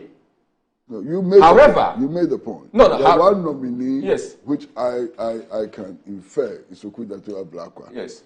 Has been going around listing people's assets, publishing them without their notice and so on, and apparently at the committee level was making references to people's property and so on when they were not there to defend themselves. Yes. In the same vein, you are sitting here making allegations against Okudzato Ablakwa, and he's not here to defend himself. But these are not allegations. You are even addressed. That was what happened. I'm just translating what happened. I'm not making any allegation against that. I'm telling you what happened, and we all watch it. I'm not saying that Okudzato has acquired property unlawfully. That would be an allegation. But I'm saying that. You're saying that he attacked others without giving them the opportunity. And I am saying that the man, you have also even attested to the fact that he brought, land search, property search of people. And presented it. Even if you've not attested, every Ghanaian saw that. All right? Every Ghanaian saw that. It's not an allegation I'm making against him. And we also, when the question was asked of him of his own property, what he said. So I'm not making any allegation. I'm just narrating what happened. I'm just saying that we should be consistent. And that is what we expect of the chairman. If you cannot make allegations against people who are not present to defend themselves, it must apply to everybody, including you. I agree. That's what I'm saying. I agree. So I think that we should move on and look at some other issues that have come up. Unkwesi, the issue about teacher and nursing training allowance and, of course, free SHS were one of the dominant issues that came up, I believe, from 2020. So free SHS started as far back as in 2000, and even in the 2008 elections, it came up. And it came up in 2012, came up in 2016, came up in 2020, and even in 2024. So did the issue about nursing and training, nursing and teacher training allowance. And we know what the position of the NDC has been with the nursing, with these allowances. In fact, it's been clearly written in their manifesto what they intend to do. And then just yesterday, or no, must have been 2 days ago or so, the education minister in some fora with heads of colleges and heads and principals of colleges decided to make some comment. And the comment has since been captured by some newspapers, and the Education Ministry has had cause to issue a rejoinder to clarify the position which was made by the Education Minister. And if you read page 20 of today's Daily Graphic, the rejoinder has been captured there. And in that rejoinder, it says the Ministry of Education has taken note of a front page publication in the Tuesday, 4th February 2025 edition of the Daily Graphic with the headline, Teacher Training Allowance to Go. The headline is not only sensational but misleading, as their own narration of the story indicated. We wish to categorically state that the news item does not reflect the true and accurate reporting of what the Honourable Minister said. The Honourable Minister, during his interaction with executives of the principals of colleges of education, that's Prinkoff, explained that government is open to augmenting the financial needs of students in the colleges of education. To this end, he indicated that government would seek to consider an enhanced loan scheme for students in this category, if need be. In addition, the minister was emphatic that government would maintain the allowances until further deliberations and a firm agreement is reached with all stakeholders. We therefore urge the Daily Graphic to correct the wrong impression created and to give the rejoinder the same prominence as its earlier publication.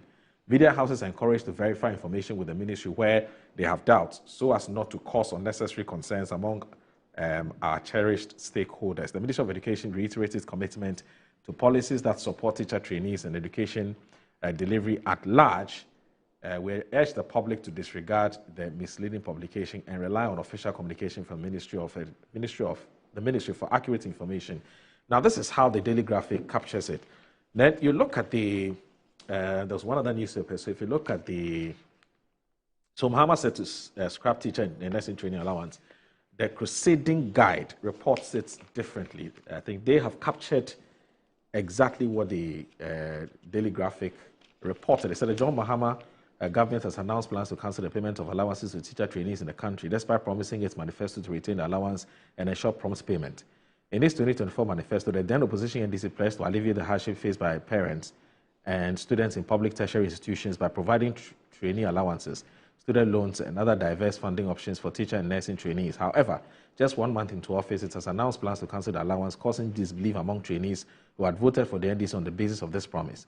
Harry Idris, the Minister of Education, who announced the government's plan to cancel the allowance, instead noted that the government intends to transition trainees into the student loan scheme, the same rhetoric used to justify the allowance cancellation during the President John Mahama's first term before its restoration by the Akufo-Addo government. But I would rather want to read the Daily Graphic story because that captures more accurately what it reported earlier. You know, so I'll read that story. After reading the ministry's rejoinder. Yes.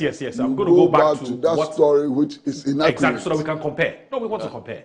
Okay. We want to compare. I think it's the same Daily Graphic. Yeah, it's the same Daily Graphic. What they said before and what they put out there as their rejoinder. That's important, so that the public who have not read the misreportage will get to know exactly what the Daily Graphic So published. to be fair yes. to our listeners and viewers, Right. it ought to have started with what was reported before and what is being what the denied. rejoinder is. That's fine. Well noted. Because well of the question of our attention span and so I agree with you. Otherwise, okay, I agree with you. So this is what he said, and this is the online version.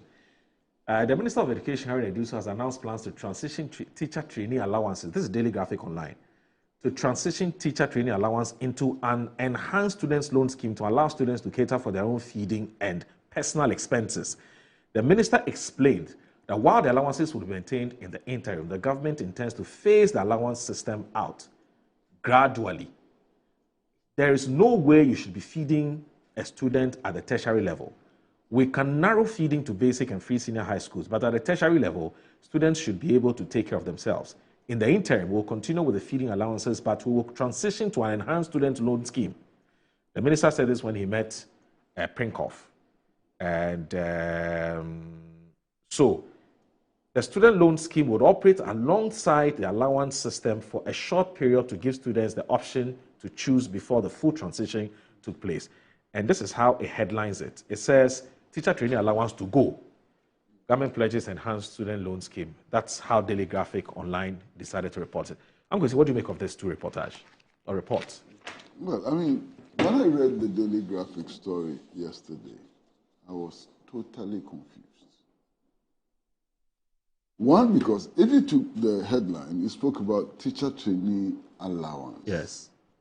But if you read the body of the story, what the minister was talking about was not teacher trainee allowance. True. The minister was actually talking about allowances for tertiary students. Right. Not teacher trainees. There's a big difference. That's one of the differences. Right. Now, the other thing too which was striking was that if you read the body of the story, inside the body of the story was the report that the minister said that there will be two systems running side by side until such time that the students will be given the option to choose. And by students, the minister at that point was not talking about teacher trainees, but students of tertiary institutions generally will be given the option to choose. Then in the body of the story, you also find portions which spoke about feeding, not broad allowances, but feeding allowance. Okay? And the minister actually makes the point, in quotation marks in yesterday's story, that there's no reason why we should be feeding students at the tertiary level, not teacher trainees. You understand? So yesterday, I was so totally confused. What is the story trying to say? And so on. I'm happy that the minister has issued a rejoinder, to clarify the issue.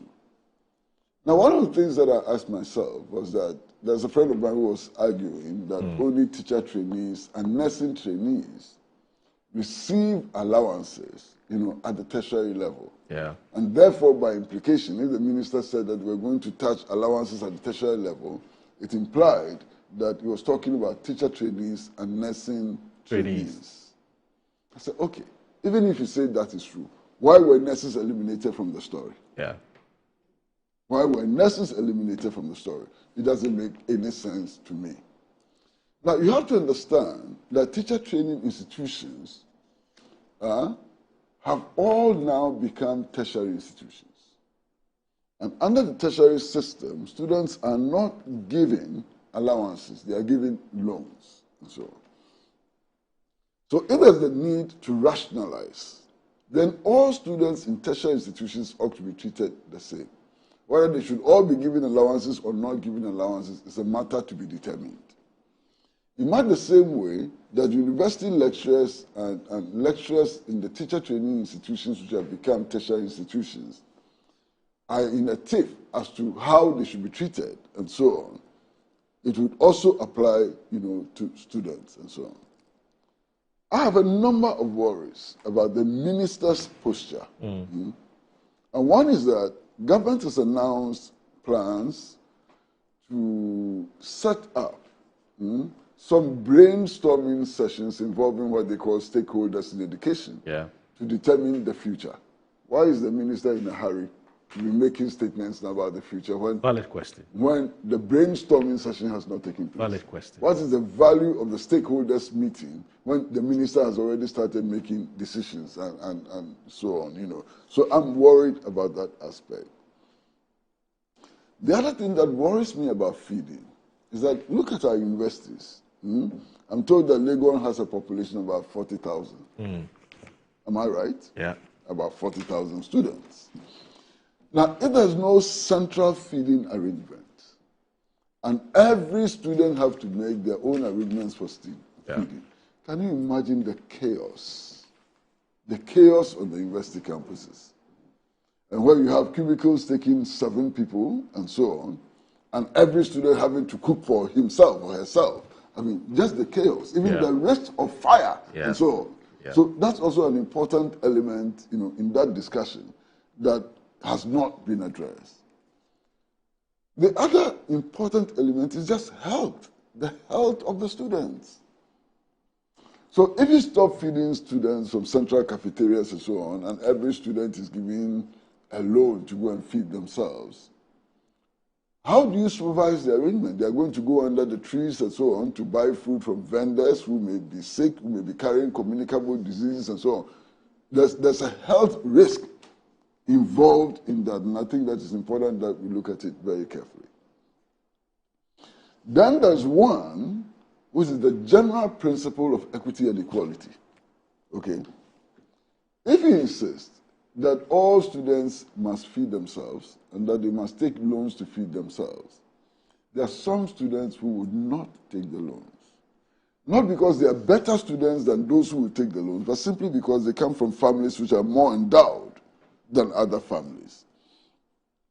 So when all of them graduate and they seek employment and they do get employment, one starts with a disadvantage. The disadvantage of having to pay the loans that he used to buy kinky and fish, you know, and so on. The other has no disadvantage. So they're all starting life at a point with the same qualifications, same circumstances, and so on. The only difference being the size of their family pockets. And I find that as a problem. My advice to the Minister of Education is to wait. To stop making these policy statements now. Wait. Until such time that the stakeholders have met, deliberated on all of these issues, and come out with very firm recommendations upon which government can then proceed in the future. Otherwise, this confusion would continue to be created. True. And all kinds of people will fish in the confusion. Yeah. I can tell you honestly, and I believe this to be true, that we are getting secondary reports. And so based on yesterday's report, by the graphic, other newspapers are now writing reports on the basis of what the graphic put out yesterday. Yes. So other newspapers are repeating this claim that teacher training allowances are going to be cut. It's all over the place. Yes. Check the newspapers today. Yes. And that you will find that the source is the Daily Graphic. Yes. You understand? Yes. I think it's most unfortunate. I mean, Graphic, over many years, has become one of the most credible newspapers of our time in terms of the accuracy of its facts and so on. I think yesterday was a low. Yesterday was a low. Well, Doc, where do you stand on this?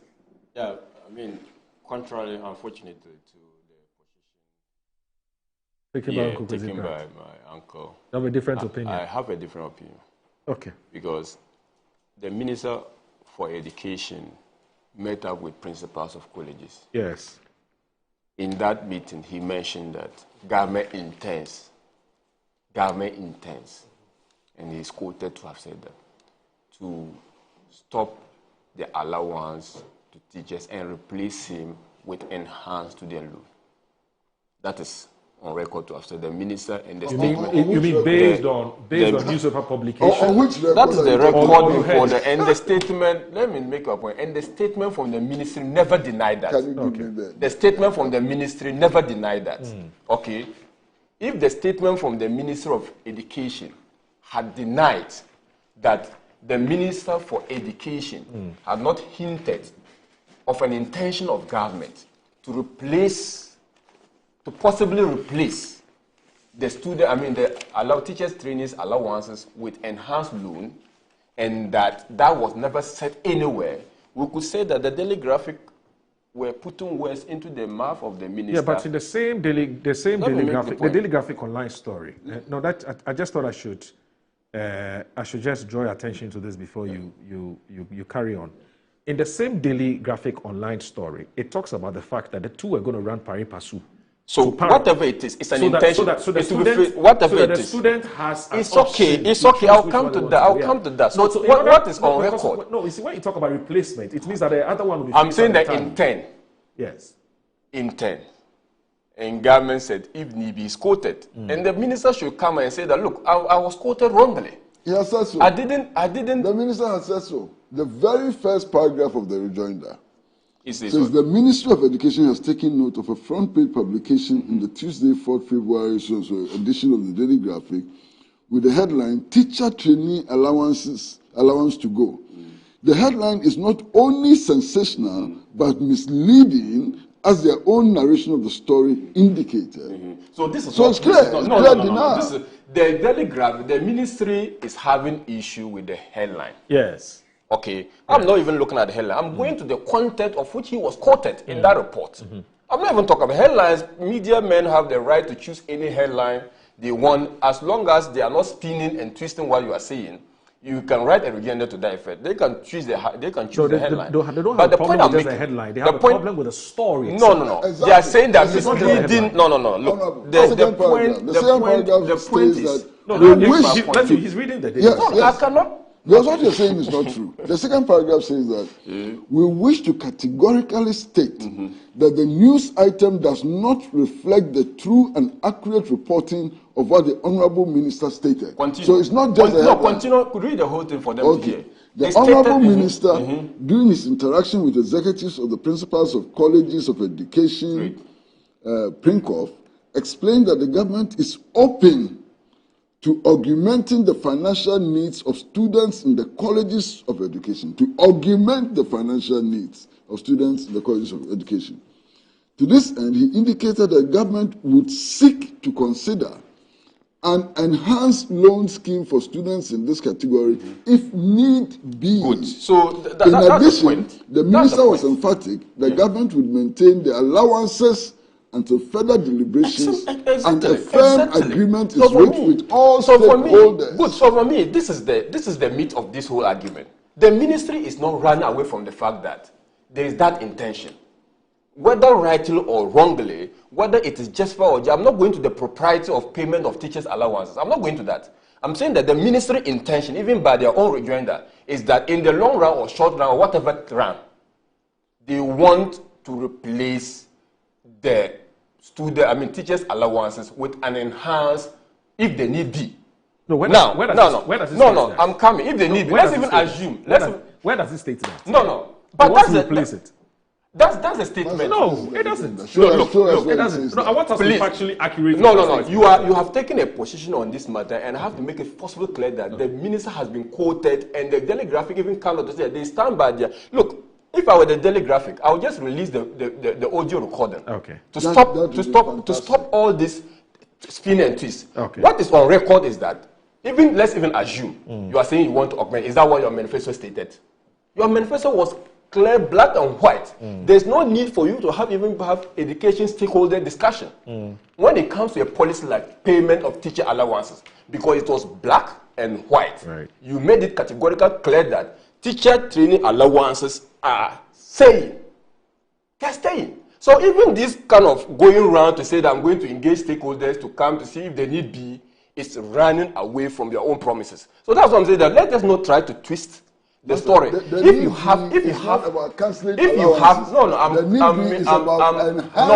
is no, you should have contemplated the need be in your manifesto and said that the government, when it comes to power, we are going to look at the allowances regime and possibly augment it with other funding sources. You didn't say that. You made a contract, a covenant with the good people of Ghana that Mr. Pro, can I make you allow you people to make your point on this issue? Not that I did not have hesitation, I have reservation. Okay. So if you are quoting something which is not there. I'm not quoting anything there. I'm not saying that the minister said that if need be, the allowances should be scrapped. This is what he's quoted in the original statement. It's not even the rejoinder. You are reading a rejoinder that came as an afterthought after the backlash, after the Ferrari of the Ghanaian people, after you have made a promise and you are breaking it. The Ghanaian people had descended on the ministry. You are coming with a rejoinder. Definitely, it's going to be different. So let us not go into that. I am saying that the words that were conveyed by the Daily Graphic in his reportage included sections that they quoted verbatim. Yes, and I'm asking you. They quoted verbatim from the minister. Yes. It's not that they paraphrase everything. Yeah, and I'm saying that let's even look at the part that was quoted in verbatim. And read the words, interpret each single word. That need be is not okay. In the Daily Graphic. The need be is only in the rejoinder. I'm saying that not in the rejoinder. In the Daily Graphic is there. Let him read the original story. Can you read the original story? You can read this several times. There's no need be in the Daily Graphic. There is. It's here. There is. It for you. I'm saying that there is. Read. When he was reading, I was paying rapt attention. Kabiru. I was paying attention to what he was reading. Kabiru. So let me make my point. Okay. First and foremost, this whole confusion. Yes. Okay. As to whether teacher training allowances would stay or would go. Yes. Need not to come. Because there is a manifesto promise, which is black and white. Okay. And even if the ministry is even coming to rationalize that and say that they want to augment it. They will run pari passu. They would run, together and to set a person choose. Are all introducing absurdity, introducing confusion, running away from the shadow of a promise you made to the good people of Ghana. And that confusion is relevant for me. The Minister of Communication would have to be clear, unambiguously stated that we made a promise with the good people of Ghana. And principals of colleges, you have come. That promise will continue. However, we have issues with feeding, which we never promised. We had issues with ABCD. We will want to look at how do we make sure that, because feeding of tertiary, I don't see how we should feed tertiary students. I think that tertiary students should be able to take care of their feeding. No one can blame you for that because you have not made a covenant with the Ghanaian people in respect of feeding.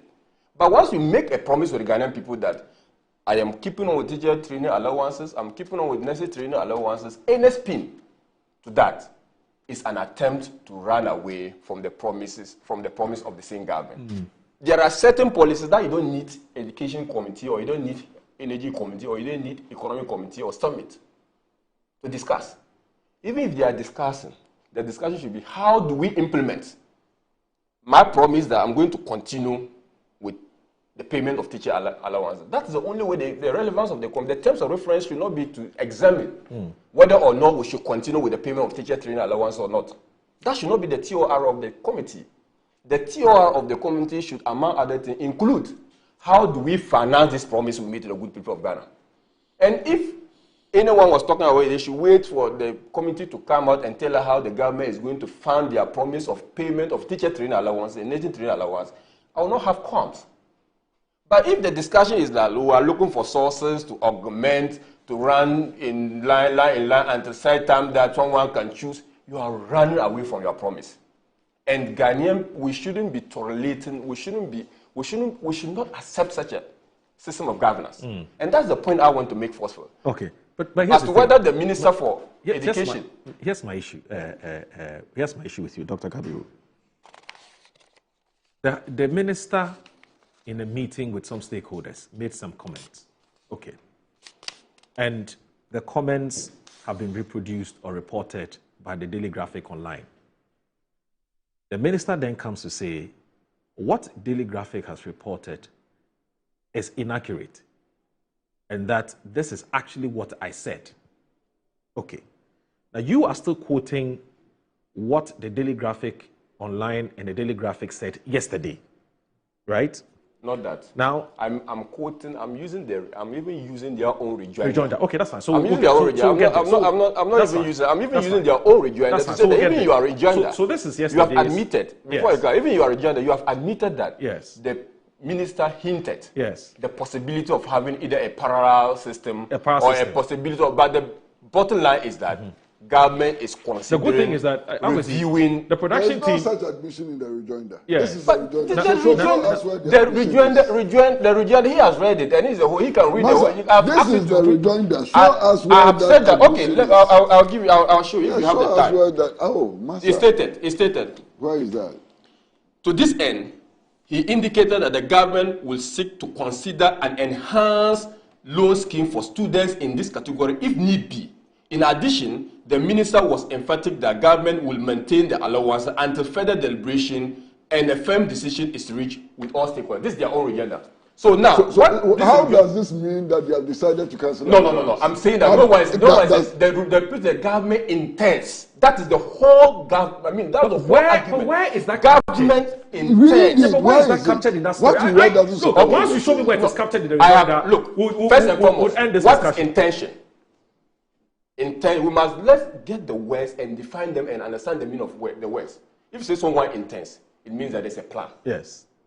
It doesn't mean that you have executed it. Yes. Not necessarily you have executed it. Yes. It means that I am contemplating. Yes. To do what? I am contemplating the possibility of having in your own words, having a parallel system with the this, or having a system that is enhanced of a loan scheme and replacing the student. I mean, the but not teacher allowance. Teacher allowance is not mentioned here at all. I am coming. It is what there. is mentioned it's here there. Can I enhancing the loan scheme for tertiary students. For what purposes? For tertiary students. For what purposes? Not how do you give loans to tertiary students and say I'm paying tertiary? I mean, let us not go into semantic angle.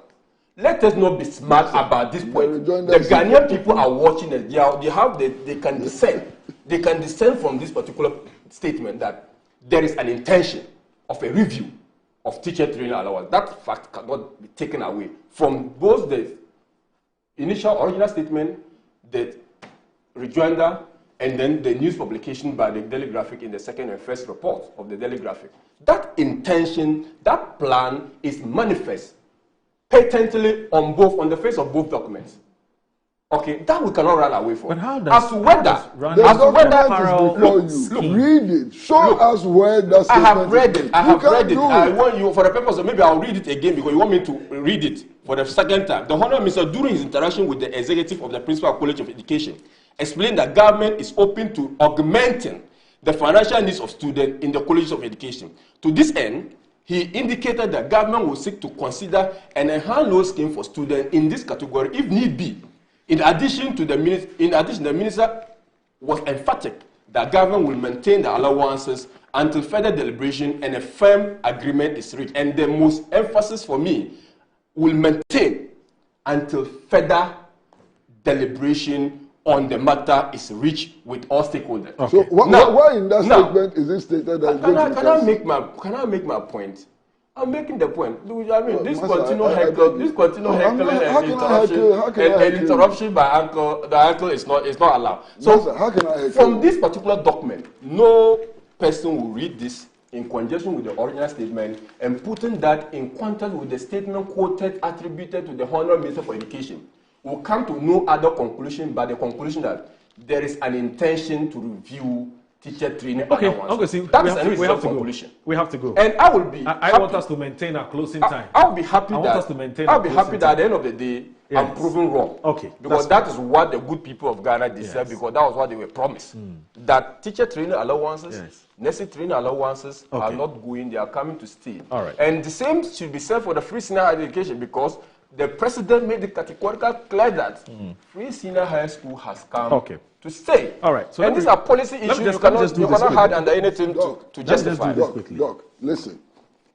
Anybody who made promises in the elections have to keep the promises. Absolutely. The president has to keep his promises. And you have been consistent about it. Exactly. He has to keep his promises to appoint not more than 60 ministers. He has to keep his promise to keep teacher trainee allowances. He has to keep all the promises that he made. Yes. So there's no disagreement between you and I on that score.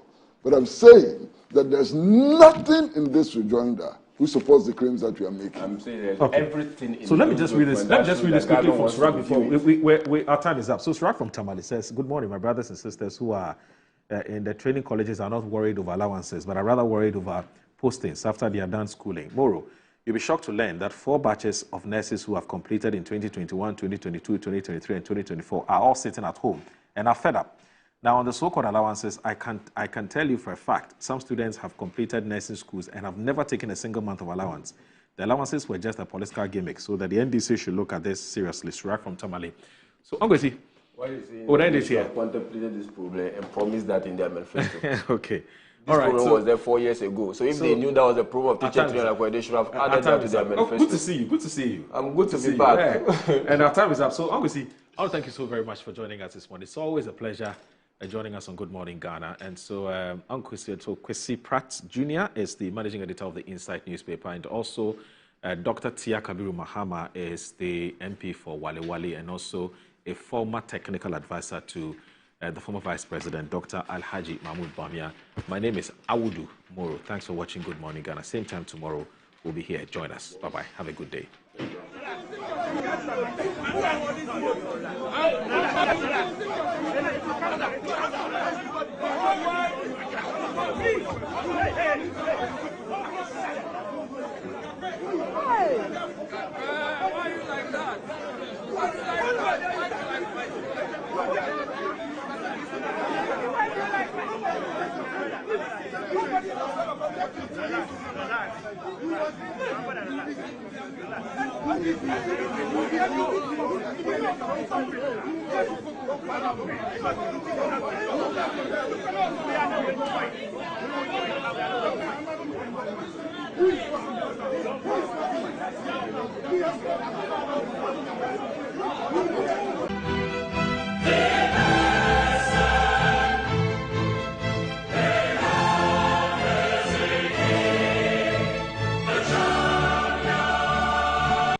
And let me, without equivocation, state that we will proceed with the same abstinence. We abstain from his decision. It is solely a majority's call. All the sins of Ablakwa are upon their head. Get me water. I need water. Mr. Speaker, this one, I need proper water.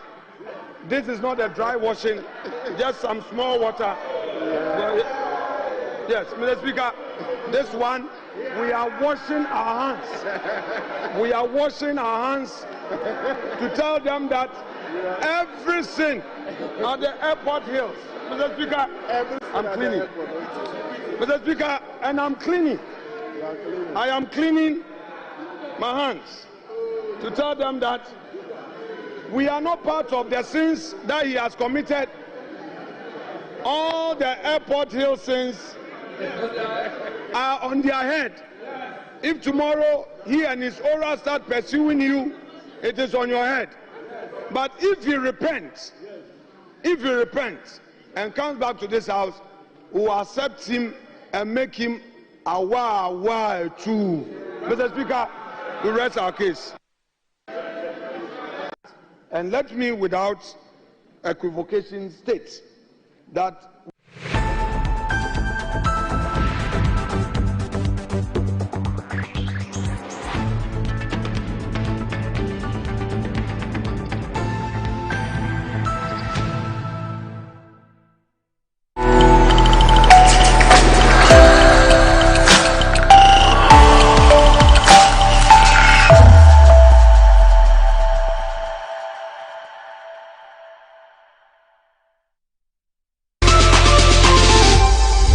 agree with me that a lot of people think that there are free SHS systems.